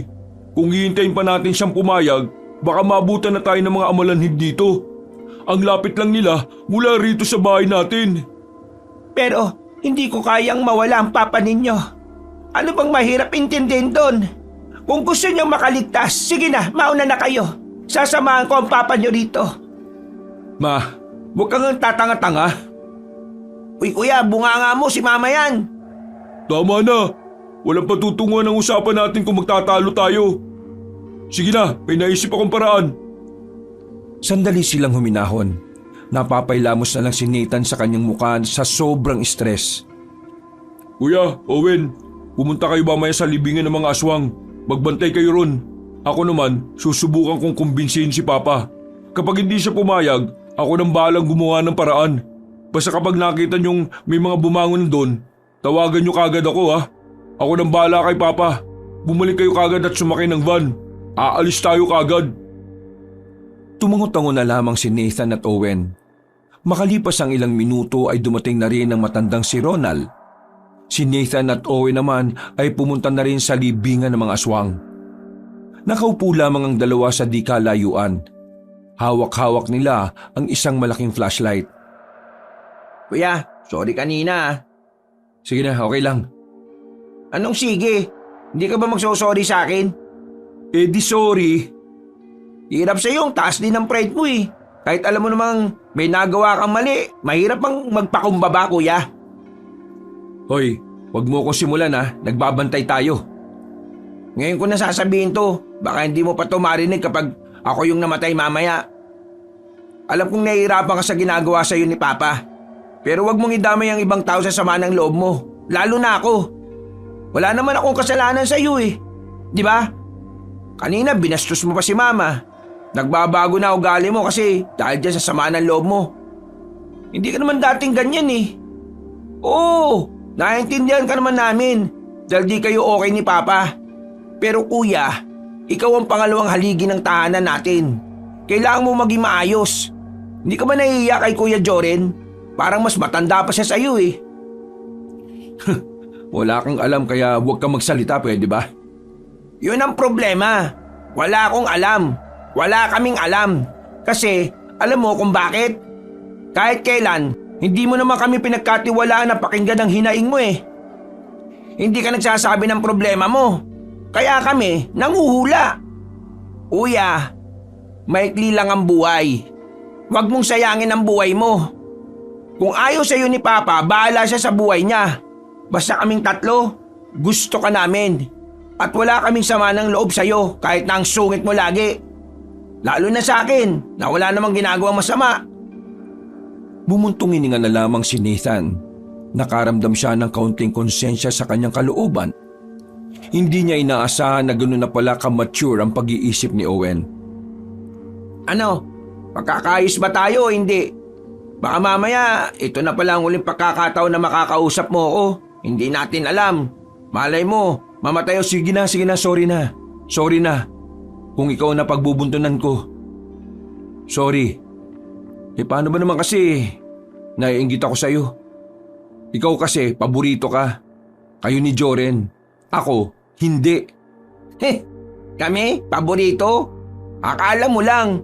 Wala ka talagang alam kuya eh, no? Pero hayaan mo na. Isipin na lang natin na walang paborito sa atin.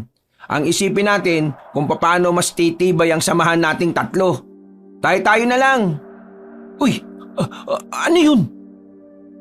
Nanlalaki ang mga mata nilang dalawa nang makarinig sila ng mga hiyaw na nagmumula sa ilalim ng lupa.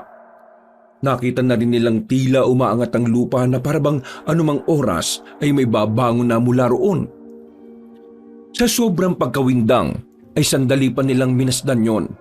Hanggang sa nakita na lang nilang may lumalabas ng kamay sa lupa. Nasundan pa yon sa kabilang parte. Uy, kuya! Tawagan mo si Kuya Joren, bilis! Nagmamadaling kinontak ni Nathan ang binatang si Joren at agad din namang yung nakasagot sa kanyang tawag. Joren, bumabangon na sila! Nadapa pa si Owen nang simulan na nilang tumakbo. Binalikan ito ni Nathan at saka hinila paalis.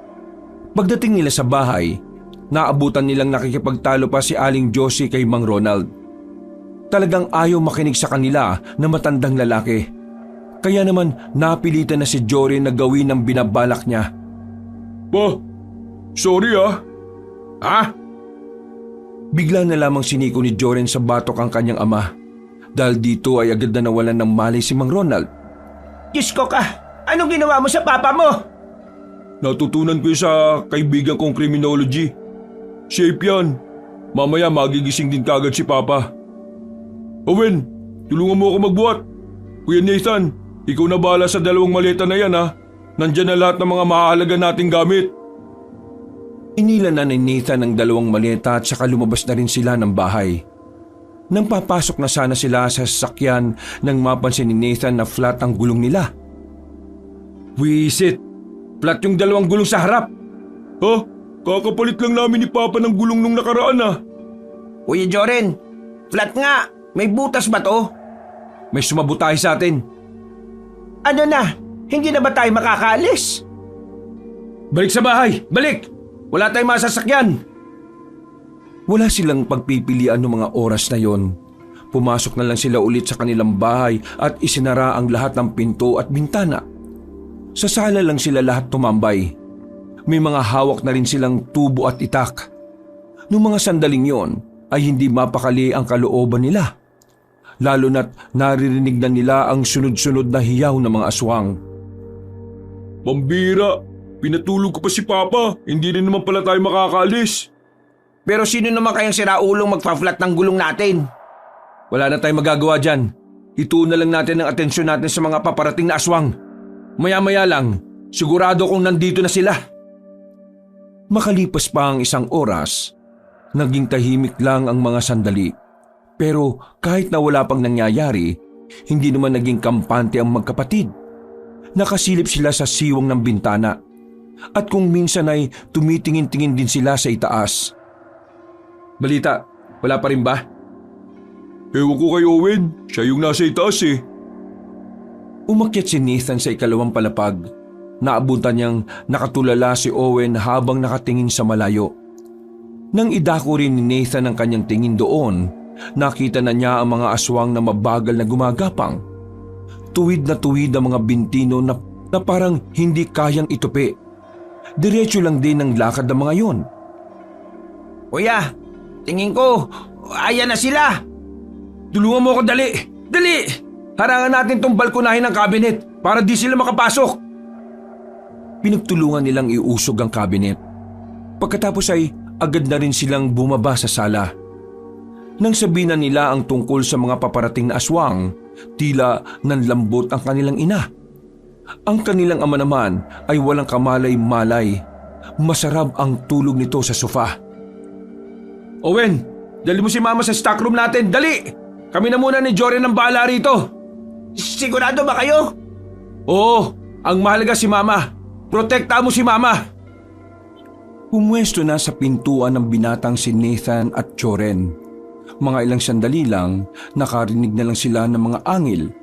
Nang sumilip sila ulit, nakita nila ang tila mga bangkay na muling nabuhay. Nakakapanayo ng balihibo ang kanilang mga itsura. Dahil sa kaba, pinagpapawisan ng malamig ang dalawa. Lalong humigpit ang hawak nila sa tubo at itak. Huminga sila ng malalim hanggang sa napadistansya sila sa pintuan nang makita nilang kumalubog na yon. Pagtingin nila sa bintana, nakita nilang binabangga-bangga yun ng mga amalanhik.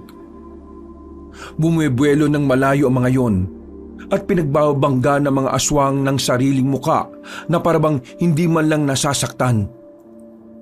Nakita sila ng isang amalanhig sa bintana. Lumapit yon sa kanila pero hindi naman nakapasok sa bintana. Hindi naman kasi nakakatayo ang mga yon. Napansin nilang gumagapang lang talaga ang mga amalanhig. Kuya, mukhang di sila nakakatayo. Pero hindi pa rin tayo dapat maging kampante. Ang sabi ni Mang Pedring, mabilis ang mga amalanhig kahit na gumagapang lang sila. Hindi na malaman ng dalawa kung anong kanilang gagawin. Lalo na nang makita nilang parang malapit nang masira ang kandado ng pintuan. Maya-maya pa, bigla na lamang nagising ang matandang si Ronald. Nagtataka itong bumangon nang makitang may hawak na itak at tubo ang dalawa. Narinig din ito ang mga nilalang sa loob. Ano bang nangyayari? Pa, pumunta ka ng stockroom. Nandun sila Mama at Owen.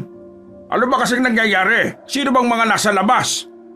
Gusto mo bang mamatay? Kung ayaw mong mamatay, sumunod ka sa amin. Nandito na yung mga nilalang na ayaw mong paniwalaan. Sumilip sandali si Mang Ronald sa bintana. Maging ito ay napangangan na lamang nang makita ang mga nakakatakot na nilalang. Walang ano-ano, agad itong pumunta sa stockroom. Naiwan ang magkapatid doon. Iharang natin ng sopa! Wisit! Wala na silang nagawa nang masira na ng mga amalanhig ang pintuan. Bumungad na sa kanila ang mga nakadapang aswang. Amoy na amoy nila ang nabubulok nitong katawan. Nakakasulasok, nakakadagdag pa sa kanilang kilabot ang inilalabas na amoy nito. Manda ka na! Mabilis yan! Biglang gumapang isang aswang palapit sa kanila. Pinalo naman yun kaagad ni Nathan ang hawak niyang tubo. Napatigil lang yon, pero wala namang nangyari. Sabay-sabay na sana silang lulusobin ng mga amalanhig nang marinig nilang nagbagsakan ng mga aswang sa labas. Nakita nila roon ang isang babaeng may hawak na espada na kulay berde ang talim. Sa isang iglap lang, napaslan na ng babae mga aswang sa labas. Walang kahirap-hirap, ni hindi man lang nagalusan ng dalaga. Pumasok yun sa loob ng bahay at hinilalang palabas ang mga napatay nitong aswang.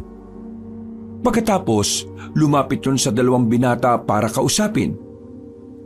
Wala bang nasaktan ng nasugatan sa inyo? Wala naman. Maraming salamat sa ginawa mo Pero sino ka? Anong pangalan mo? Ohana ang pangalan ko. Galing sa pamilya ng Amazona. Ako na lang ang natitirang tagatugis ng mga amalanhig sa probinsyang ito. May mga kasama pa ba kayo? Kailangan na nating umalis dito. Teka, hindi pa ba tapos ang problema natin? Napatay mo na yung mga aswang Mali kayo ng pagkakaintindi. Kahit ang matandang nakausap ninyo ay wala ring alam sa lawak ng libingan nila. Anong ibig mong sabihin? Matagal ko nang inaasahan na mangyayari ito. Dahil alam ko, marami sila. Sa likuran ng bahay na ito, kaunting lakad lang, may makikita kayong malaking puno at dun sa paligid nun, puro libingan na ng aswang. Isang buong kagubatan. Anak ng tupa. Ano ba ang gagawin natin para matalo sila? Sa pamamagitan nitong espadang urka, kaya ko silang patayin. Pero mag-isa lang ako. Nahihirapan ako kung sabay-sabay sila. Isa pa, kailangan kong ilikas sa mga taong nandito. Uunahin ko ang kaligtasan nyo bago ko sila labanan. Biglang lumabas na sila Mang Ronald sa stockroom. Nagtataka pa itong tumingin sa dalaga. Nang sabihin ni Nathan na kailangan na nilang iwan ang lugar na yon, umandar na naman ang pagiging makitid ng utak nito. Ang dali-dali lang sa iyong sabihin na iwan ang bahay at negosyo natin. Palibasa, wala ka namang inambag sa mga to kahit konti. Anong tingin mo? Madali ko lang naipunta ang mga ito? Ano bang mas mahalaga sa iyo pa? Yung mga ari-arian mo o ang pamilya mo? Mamili ka nga. Aba, talagang sinusubukan mo ako. Mamili ka! Kailangan namin marinig ang sagot mo. Uulitin ko, pamilya o negosyo? Mamili ka!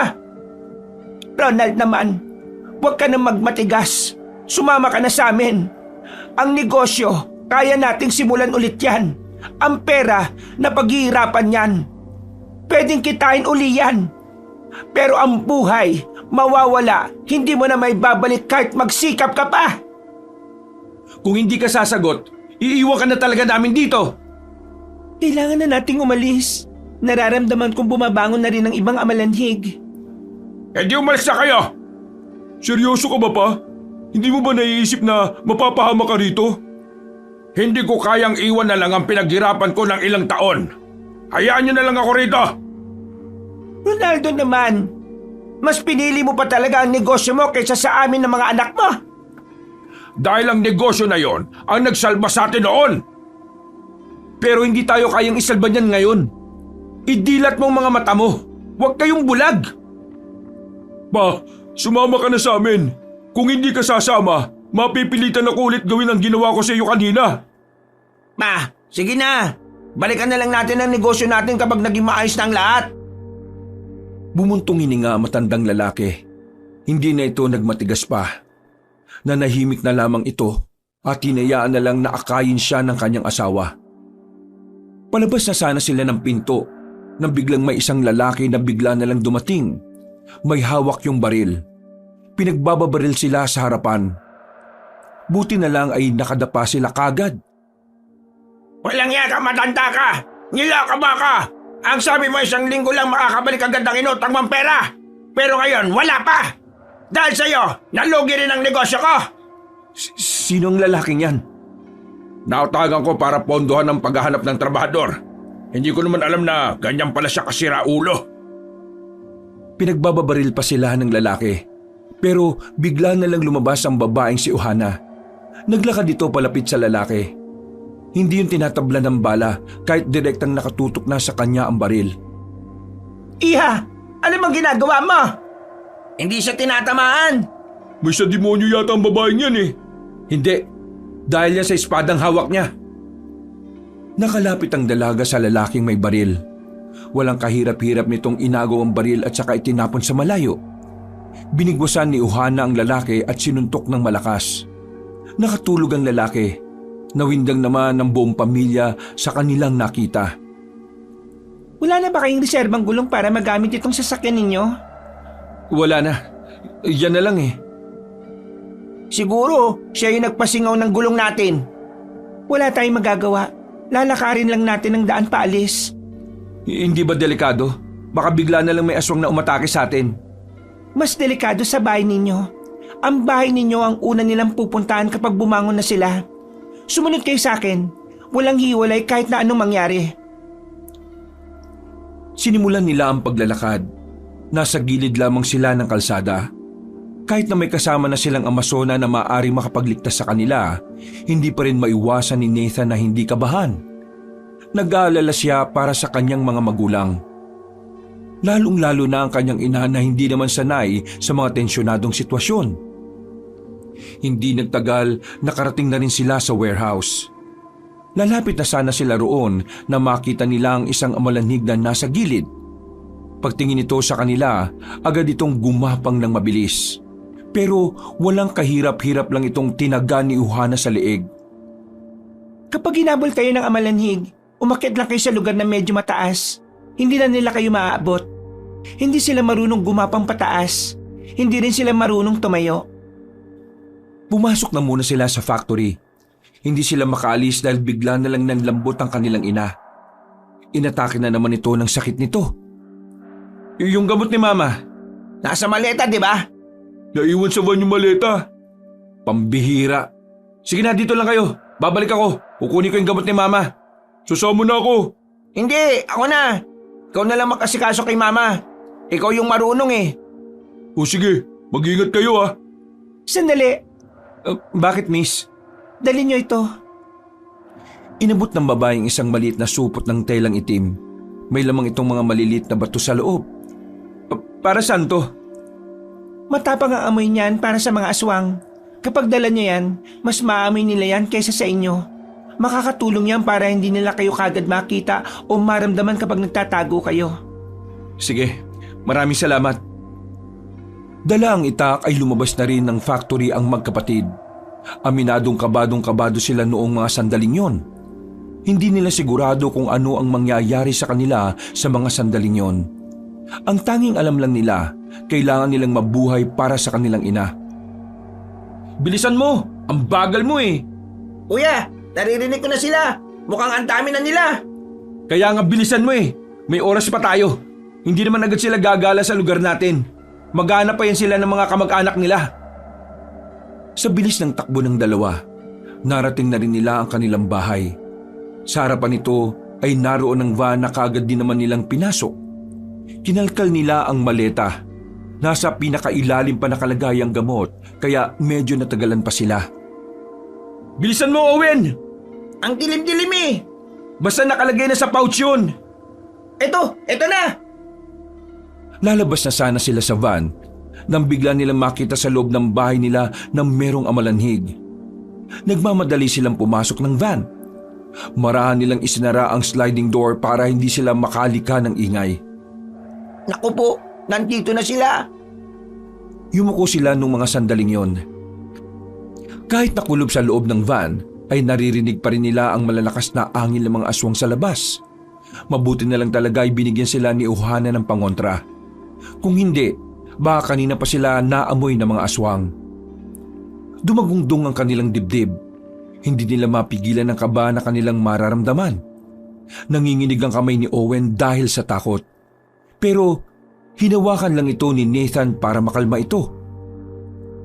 Marahang sumilip si Nathan sa bintana. Hindi na nila nakikita ang mga aswang dahil nakadapa ang mga yon. Kaya naman hindi sila nagpakampante.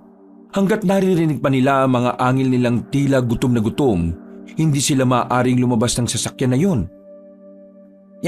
Anong gagawin natin? Kailangan na nating umalis. Kailangan na ni Mama ang gamot. Nag-isip ng maigi ang binata. Pinakiramdaman niya kung nasaan ang mga aswang. Nang malaman niyang nakapalibot ang mga amalanhig sa sasakyan, may naisip siyang paraan. Isang paraan na maglalagay sa kanya sa panganib. Anong gagawin mo, kuya? Bakit mo binubuksan ang bintana? Akit ako sa taas para malaman ko kung nasaan sila. Ganito ang gagawin natin. Babato ko ng kahit na anong bagay palayo para malaman ko kung gaano sila kabilis. Magpapahabol ako. Ha? Baliw ka ba? Sinabi na nga ni Ma'am Pedring kung gaano sila kabilis. Magpapahabol ka pa? Wala tayong choice.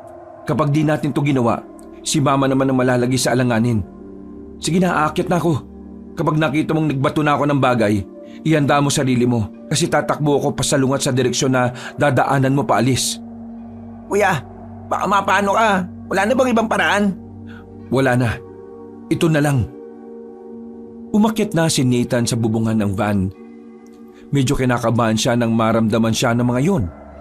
Makailang ulit na pinagbababangga ng mga aswang ang sasakyan. Doon niya nakumpirma na talagang hindi nakakatayo ang mga amalanhig. Ang kukulit nyo ah! Hinubad ni Nathan ang kanyang tsinelas at binato sa bandang harapan ng sasakyan. Gumapang na mabilis sa mga aswang patungo sa tsinelas. Natansya niya kung gaano kabilis sa mga yon. Aba, mabilis talaga. Pero kung mas bibilisan ko, kakayanin ko silang lagpasan. Owen, naririnig mo ba ako? Oo kuya, naririnig kita. Sa pangalawang hagis ko ng tsinelas, lalabas ka na. Tatakbo na rin ako pasalungat. Huminga ng malalim si Nathan. Hinagis niya ang tsinelas sa gilid. Sabay agad siyang tumalon pababa ng van. Hoy, mga aswang!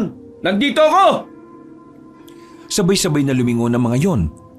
Sinamantala na ni Owen ang pagkakataon para makaalis siya. Habang si Nathan naman, mas binilisan ng kanyang pagtakbo. Parang wala nang bukas kung kumaripas ang lalaki.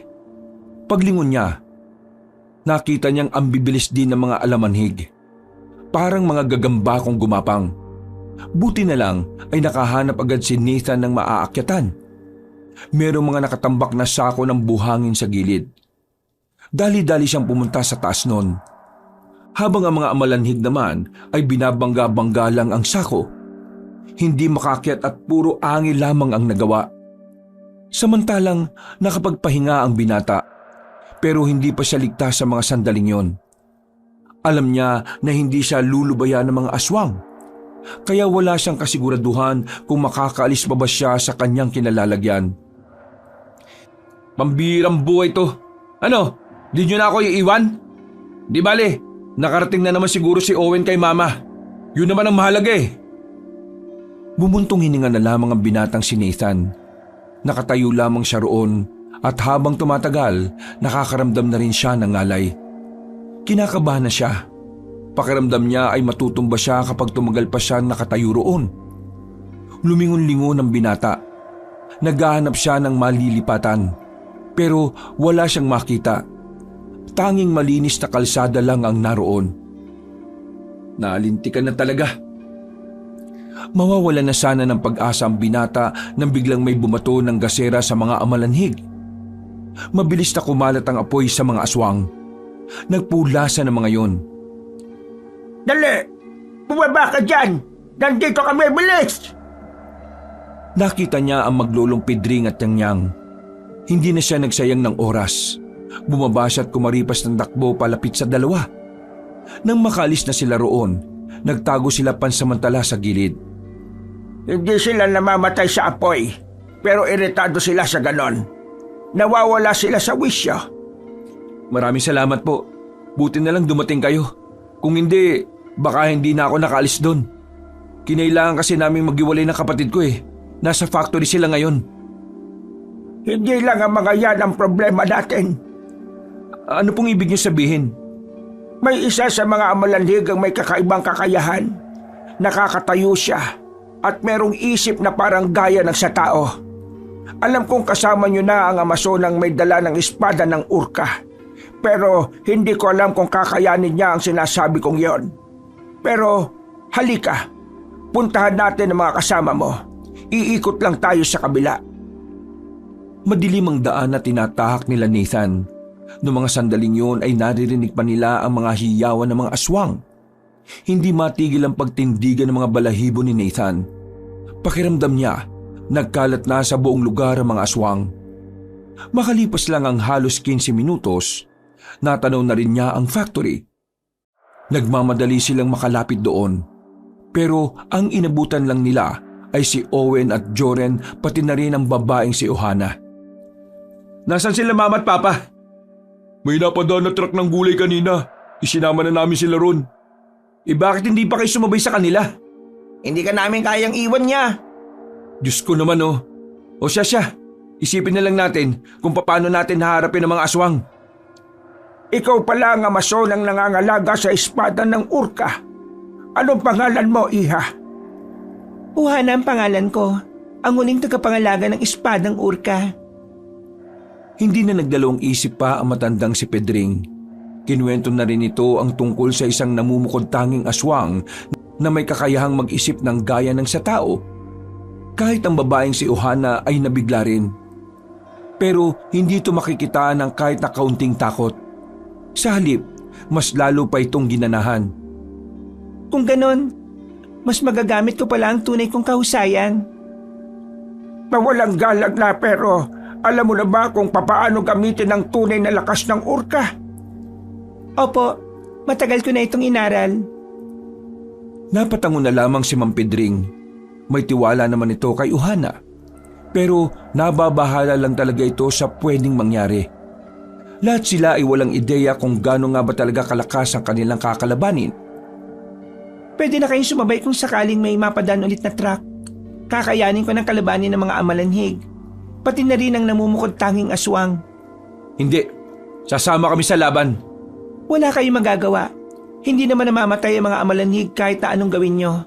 Tanging espadang ito lang ang makakapaslang sa kanila. Gusto pa rin naming makatulong. Bahala kayo. Basta ako, nagsabi na ako. Kung sakaling ikamatay nyo ang pakikipaglaban sa mga amalanhig, wala na akong kasalanan doon. Eh di kung ganun isa-isay na natin ang mga kalaban natin. Kasama si Yang Yang? Oo, marunong yan. Pag po kayong mag-alala sa akin, magaling po akong magtirador. Napangisi na lamang si Nathan. Ilang sandali pa, lumabas na rin sila ng factory. Ang planong pagtakas ay nauwi na lang sa pakikipaglaban sa mga aswang. Naiisip kasi ni Nathan na sukliang din ang ginagawang pagliligtas sa kanila ni Mang Pedring at ng babaeng si Ohana. Habang naglalakad sila, narinig nilang tila paparating na ang mga aswang. Winasiwas agad ni Ohana ang kanyang espada. Muntikan pang matamaan si Owen, buti na lang ay nahila ito ni Joren. Ayan na sila. Mahigpit na ang hawak ni Nathan sa itak. Ganon din naman ang dalawa niyang kapatid. Nang lumusob na ang mga amalanhig, itunoon nila ng maigi ang kanilang atensyon sa pakikipaglaban. Kahit na anong gawin nilang pagtaga nila sa katawan ng mga nilalang, wala namang nangyayari. Bumabangon at bumabangon lang ang mga yon. Hindi nga natin sila mapapatay. Nagpapagod lang tayo eh. Sige lang, laban lang! Aksidenteng tinamaan ni Nathan sa ulo ang isang aswang. Nagtaka sila nang bigla itong mangisay at biglang hindi na gumalaw. Dahil dito, nadiskubre nilang namamatay pala talaga ang mga amalanhig. Basta kailangan lamang sa ulo ito tatamaan. Alam niyo na kung paano pumatay ng amalanhig ha? Yun ang gawin natin! Napangiti si Joren at Owen. Dahil doon, tila lumakas na ang loob ng dalawa niyang kapatid. Habang si Mang Pedring at Uhana naman ay sige lang ng pakikipaglaban. Makalipas nga lang ng ilang minuto, nakabulagta na ang mga aswang nakaharap nila. Pero batid nilang hindi pa raw nagtatapos ang lahat. Dahil habang naririnig nila ang mga humihiyaw sa paligid, ibig sabihin lang nito ay may mga bumabangon ulit mula sa hukay. Pambira, dating nasa sementeryo ba ang mga aswang na to? Parang wala pa yata sa kalahati na babawas natin eh. Dati itong baryo ng mga aswang at ang mismong lugar na ito ang nagsisilbi nilang libingan. Kaya naman asahan nating mas marami pang aswang ang makakaharap natin. Kaya dapat ay nakahanda lang kayo. Nararamdaman ko na sila. Mas marami sila kumpara sa una. Bumilid na muna kayong lahat. Gustong-gusto mo talagang suluin ang spotlight eh no? Hindi ako nagpapasikat. Gagawin ko ito para kakaunti na lang agad ang haharapin natin. Bumilid na muna kayo kung gusto niyo pang mabuhay. Sundin na lang natin ang gusto niyang mangyari. Alam niya kung ano ang mas makabubuti. Nagtago sila sa makapal na halamanan. Nakasilip lang sila ng bahagya kay Ohana habang nakatayo sa gitna ng kalsada. Malakas talaga pakiramdam ko na hindi rin pangkaraniwan itong babaeng to. Bakit? Lumilipad ba siya? May superpowers ba siya? Isa siyang Amazona. Wala siya sa mga sinasabi niya. Pero malakas ang pangangatawan niya. Dahilan kaya siya lang ang may kakayahang makagamit ng espada ng urka. Natigilan na kanilang pagbubulungan nang marinig nilang umaangil na ang mga aswang. Nakita nilang gumagapang na ang mga yon palapit sa dalaga. Maya-maya pa, parang mga gagambang umatake ang mga yon. Sa pagkakataong ito, nakita na nila ang tunay na husay ng dalaga.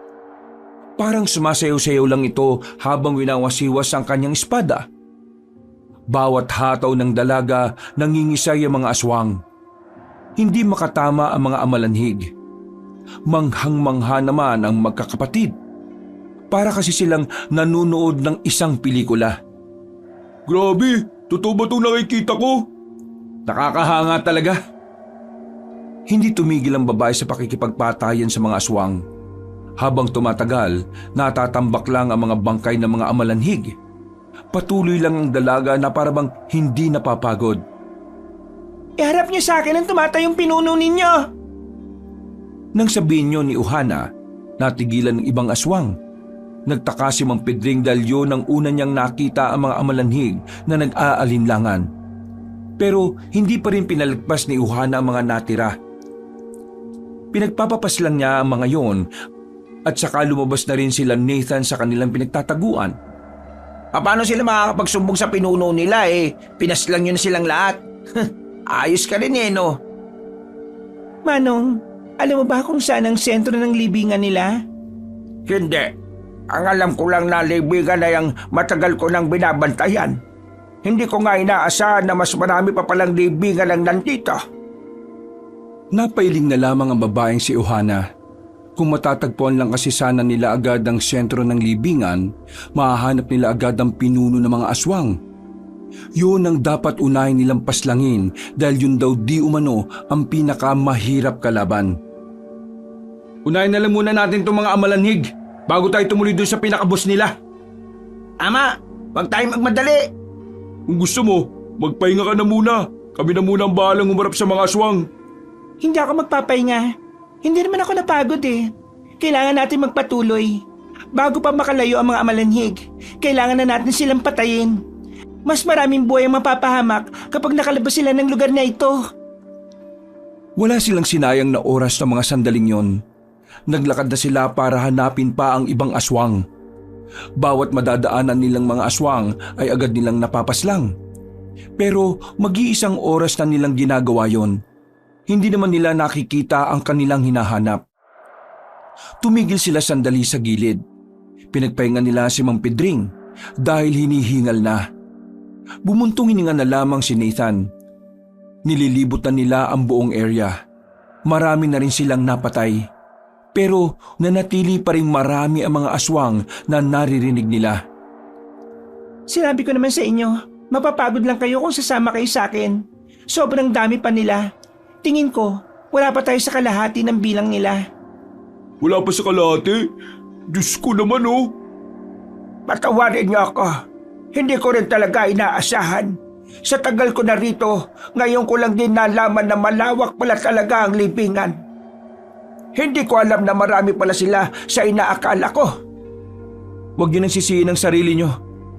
Dahil sa inyo, kaya kahit papano nakapaganda kami. Siguro, wrong timing lang talaga ang pagdating namin dito. Dapat pala, bago namin binili ang warehouse at ang bahay, inalam pala talaga namin muna kung anong meron sa area. Nandiyan na naman sila. Eto na naman tayo. Kumpara kanina, kakaunti na lang ang mga amalanhig na dumating. Pero merong nararamdaman na kakaibang dalaga. Pakiramdam niya ay parang may maling nangyayari. Hindi niya maipaliwanag. Kakaunti lang pala Kayang-kaya na namin to. Sandali. O bakit? May problema ba? Manong, nararamdaman mo ba ang nararamdaman ko? Ang malakas na presensya. Mukhang ayan na nga siya. Kahit na hindi pa nakikita ng magkakapatid ang tinutukoy na matanda, otomatikong nagtindigan ang kanilang mga balahibo. Nanlamig ang kanilang palad. Ganun na ganun ang kanilang nararamdaman nung unang pagkakataon na nakita nila ang mga aswang. Anong ibig sabihin nito? Ang pinuno ng mga amalanhig ay narito na. Joren, Owen, gumilid na muna kayo. Isaban niyo si Yang Yang. Ha? Sige na! Oo na, ito na nga. Ako nang bahala sa pinuno. Kayo na sa mga tauhan. Tumangon na lamang si Nathan at Mang Pedring. Aminadong sa mga sandaling ito ay pinangungunahan na siya ng kaba. Wala naman kasi talaga siyang alam sa pakikipagpatayan sa mga aswang at mas lalong wala siyang alam kung papaanong haharapin ang pinuno ng mga yon. Sumama lang siya roon para patunayan na kaya niya rin makatulong. Nakita nila ang namumukod tanging matangkad na aswang. Naglalakad ng gaya ng sa tao. Pero ang mukha nito ay naaagnas na. Inuuod na rin ang ibang parte ng katawan. Tumigil yon sa paglalakad. Tumindig lang din sa gitna ng kalsada. Maya-maya lang sumenyas na ito sa mga amalanhig. Gumapang na naman ng mabilis sa mga yon. Tila ganado at maliksi ang mga aswang sa pagkakataong yon. Para bang nagpapasikat ang mga ito sa kanilang pinuno.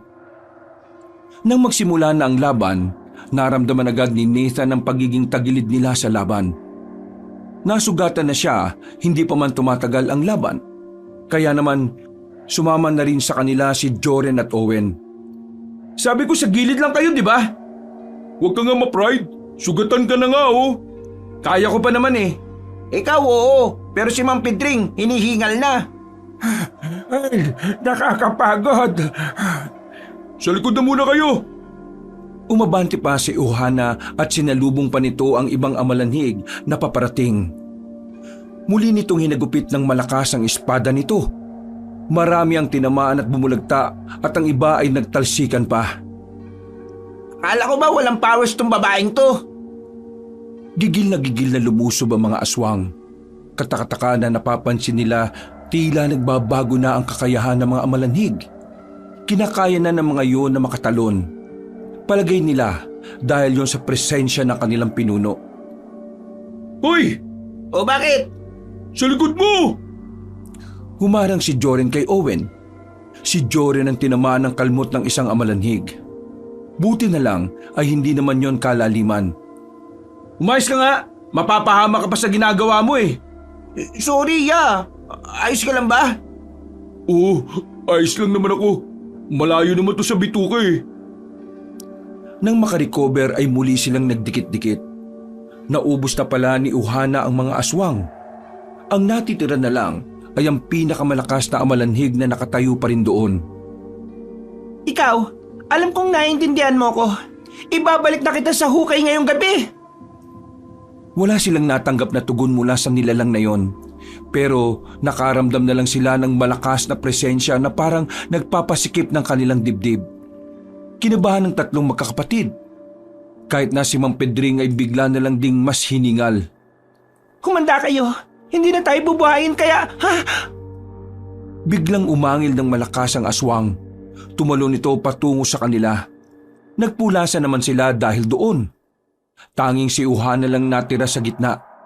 Sinubukan ni Ohana na tagain ng espada ang aswang na yon pero nahawakan nito ang kamay niya. Binalibag lang siya nito ng walang kahirap-hirap. Tinapakan pa ang kanang braso niya. Napasigaw ang dalaga sa sobrang sakit. Parang merong nabali sa buto nito. Nang makakuha ng pagkakataon ay dumistansya na muna si Ohana. Napangangan na lamang sila Nathan sa kanilang nasaksihan. Hindi sila makapaniwala na ganun kabangis ang nilalang na yon. Bigla itong umangil ng malakas. At sa lakas nito ay naapektuhan ang pandinig nila. Nakaramdam din sila ng pagkahilo maliban na lang sa dalaga. Wala akong naririnig. Ano? Sinong kinikilig, Owen? Oh? Nabigi tayo sa angil ng nilalang na ito. Ang sakit sa tenga. Nang idako nila ulit ang tingin kay Ohana, nakita nilang binubugbog na yon ng pinunong amalanhig. Oh, anong gagawin mo, Mang Pedring? Ha? Hindi pa rin kita marinig. Ang sabi niya, anong gagawin mo? Bakit ka lalapit doon? Delikado! Kailangan nating tulungan ng Amazona. Kung wala tayong gagawin, mamamatay siya at tayo na ang susunod. Lakas loob na umabante ang matandang lalaki. May kinuha ito sa tagiliran, isang punyal na kulay ginto. Walang pagdadalawang isip na ipinukol ni Mang Pedring ang punyal na siya namang tumama sa batok ng aswang. Dahil sa ginawa niya, napukaw niya ang atensyon ng kalaban nila. Ala, yari na! Naglalakad na patungo sa kanila ang aswang, pero ang batang si Yang naman ang tumira doon. Gamit ang tirador, tinamaan ni Yang sa mata ang nilalang. Umangil na naman ng malakas ang aswang na yon. Galit na galit ito. Nasa aktong ang bata naman ang pag-iinitan nito nang makabangon na si Ohana. Tumakbo itong parang walang nangyari. Tiniga niya ang pinunong amalanhig sa likuran. Napunta naman ang atensyon nito sa dalaga. Nakuha na ni Nathan ang stratehiya dahil sa ginawa ng tatlo. Kaya naman agad niya itong sinabi sa mga kasama niya habang nakikipaglaban si Ohana. Kailangan nating guluhin ang utak niya. Aagawin natin ang aagawin ng atensyon niya hanggang sa hindi na niya malaman kung sinong aatakihin niya. Magandang ideya yan! Si Nathan naman ang nagtangkang lumapit. Pero napalingon sa kanya ang nilalang. Tumakbo ito patungo sa kanya. Buti na lang ay nakatunog si Ohana. Tinaga niya ulit yon sa likuran. Nang babalik ito sa dalaga, si Owen naman ang umatake. Inulit-ulit nila ang ganoong estilo hanggang sa makita nilang tila bumabagal na ang galaw ng kanilang kalaban. Buong akala nila ay magtutuloy-tuloy yon hanggang sa yun ay tuluyan nilang matalo. Pero nagkamali sila ng akala dahil nung mga sandaling yon, nabasa na ng aswang ang kanilang ginagawa. Tila kinabisado pala nito ang estratehiya nila. Kaya nang gawin nila ulit yon, nadakma na ng aswang ang lalaking si Nathan. Nagulat sila nang kalmutin ito ng aswang. Naisalag ni Nathan ang kanyang braso kaya yun ang nasugatan sa kanya. Kuya! Lumayo kayo! Nabasa niya ang ginagawa natin! Agad nilang sinunod ang babaeng si Ohana. Noong mga sandaling yon, nakita nilang tila ngumiti ang aswang sa kanila. Kinabahan si Mang Pedring. Nakikita niyang tila unti-unting nagiging kapantay ng tao ang paraan ng pag-iisip nito. Habang tumatagal, natututo siya. Hindi na tayo pwede magsayang ng oras. Tatapusin ko na ang isang to! Itataas na sana ni Ohana ang espada sa ere para ilabas ang kahuli-hulihan niyang alas na galing sa espada, pero agad namang siyang inatake ng aswang na yon. Tumilapon na naman ang dalaga, pero kahit ilang beses itong tumama sa kung saan-saan, patuloy pa rin itong nakakatayo. Sa isip-isip ni Nathan, ganun pala talaga kalakas ang katawan ng isang Amazona. Lamog na ang katawan ni Ohana at bali-bali na rin ang kabilang braso niya. Nasa malayo pa ang espada nito, kaya sa mga pagkakataong yun, walang magawa ang dalaga. Kaya naman, kahit na nabubuhay na naman ang takot sa sistema ng magkakapatid, hindi sila nagdalawang isip na tulungan si Ohana. Sabay-sabay silang umatake. Pinagtatataga nila ang aswang. Pero kahit anong gawin nila, hindi nila matamaan ang ulo nito. Hinawi lang sila ng malakas ng nilalang. Talagang si Ohana ang gustong unahin nitong paslangin. Tumalsik si Nathan malapit sa espada ng babae. Habang nakahiga, nakita ni Nathan na parang may umiilaw sa hawakan ng espada. Hindi niya alam kung anong meron doon. Pero pakiramdam niya, kailangan makuha ng dalaga ang espada niya. Kaya naman, naisip agad niya na damputin yon. Huwag mong damputin! Pero hindi siya nakinig kay Ohana. Dinampot niya rin ang espada ng urka.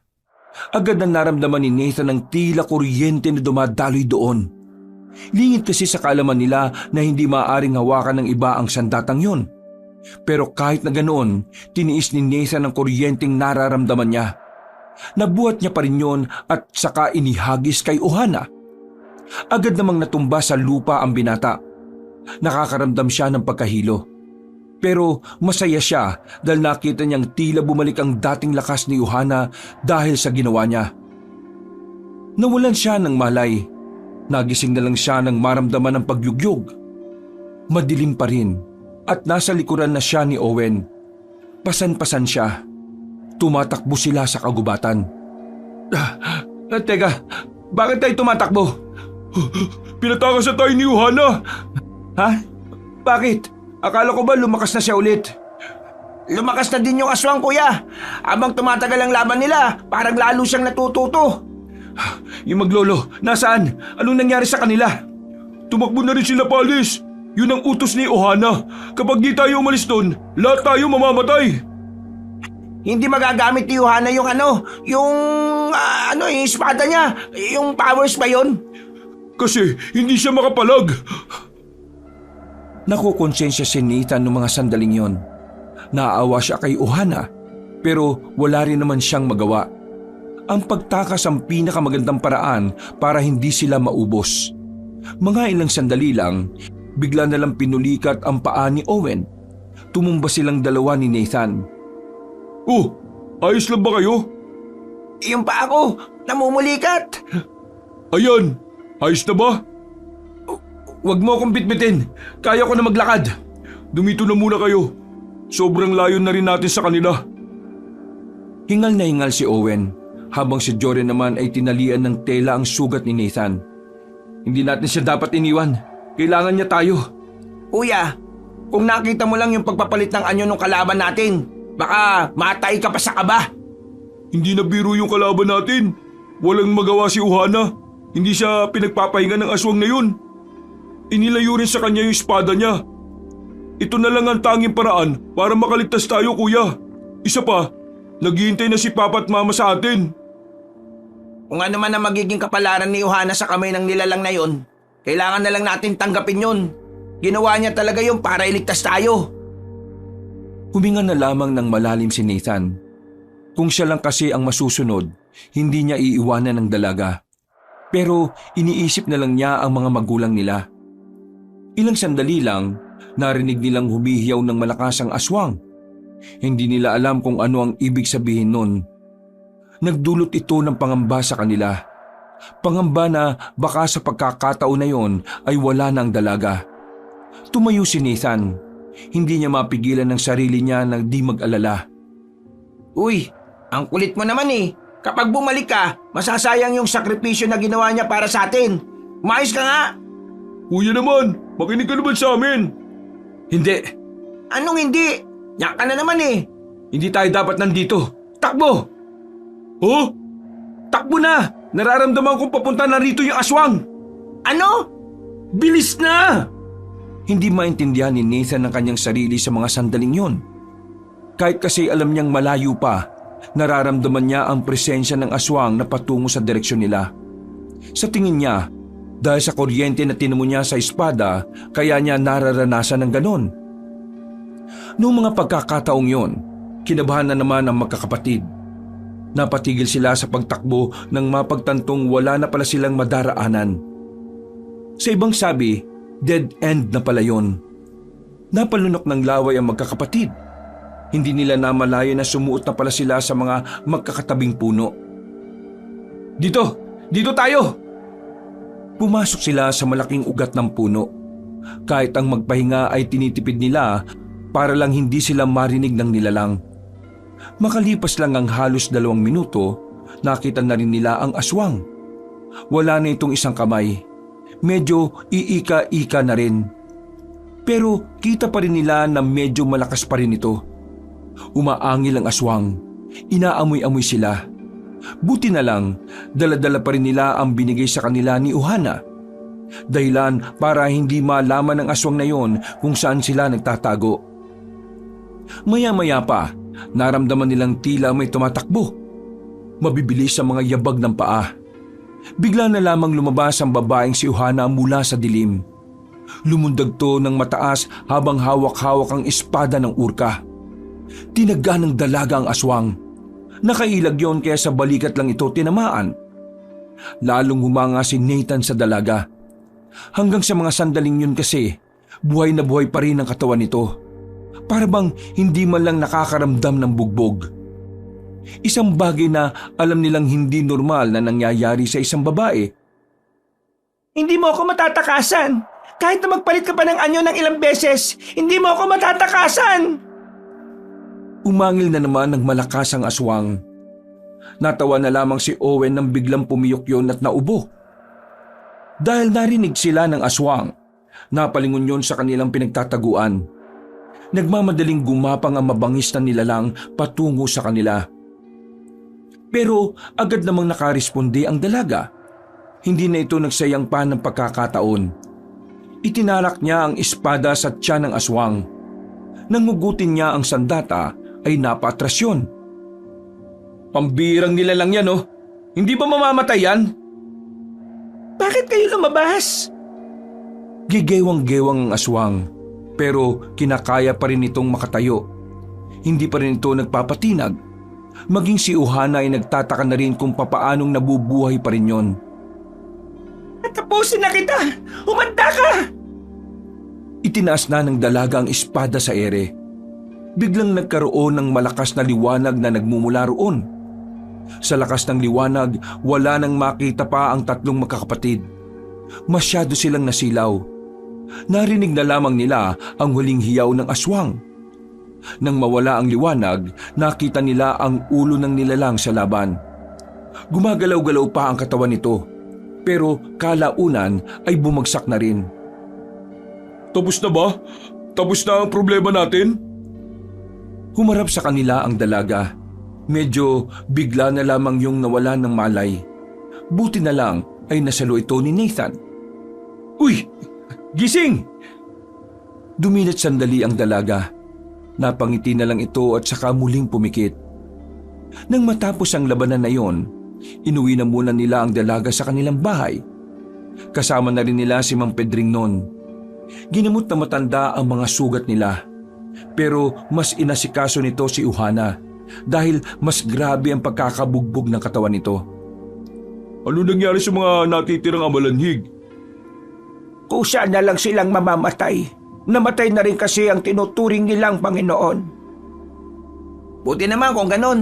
Akala ko mapapasubok pa tayo eh. Ang ingay nyo. Nagpapahinga yung tao oh. Nang dumilat si Ohana, napangiti na lang ito sa kanila. Susubukan pa sana nitong tumayo pero masyadong masakit ang katawan nito. Tapos na ang laban.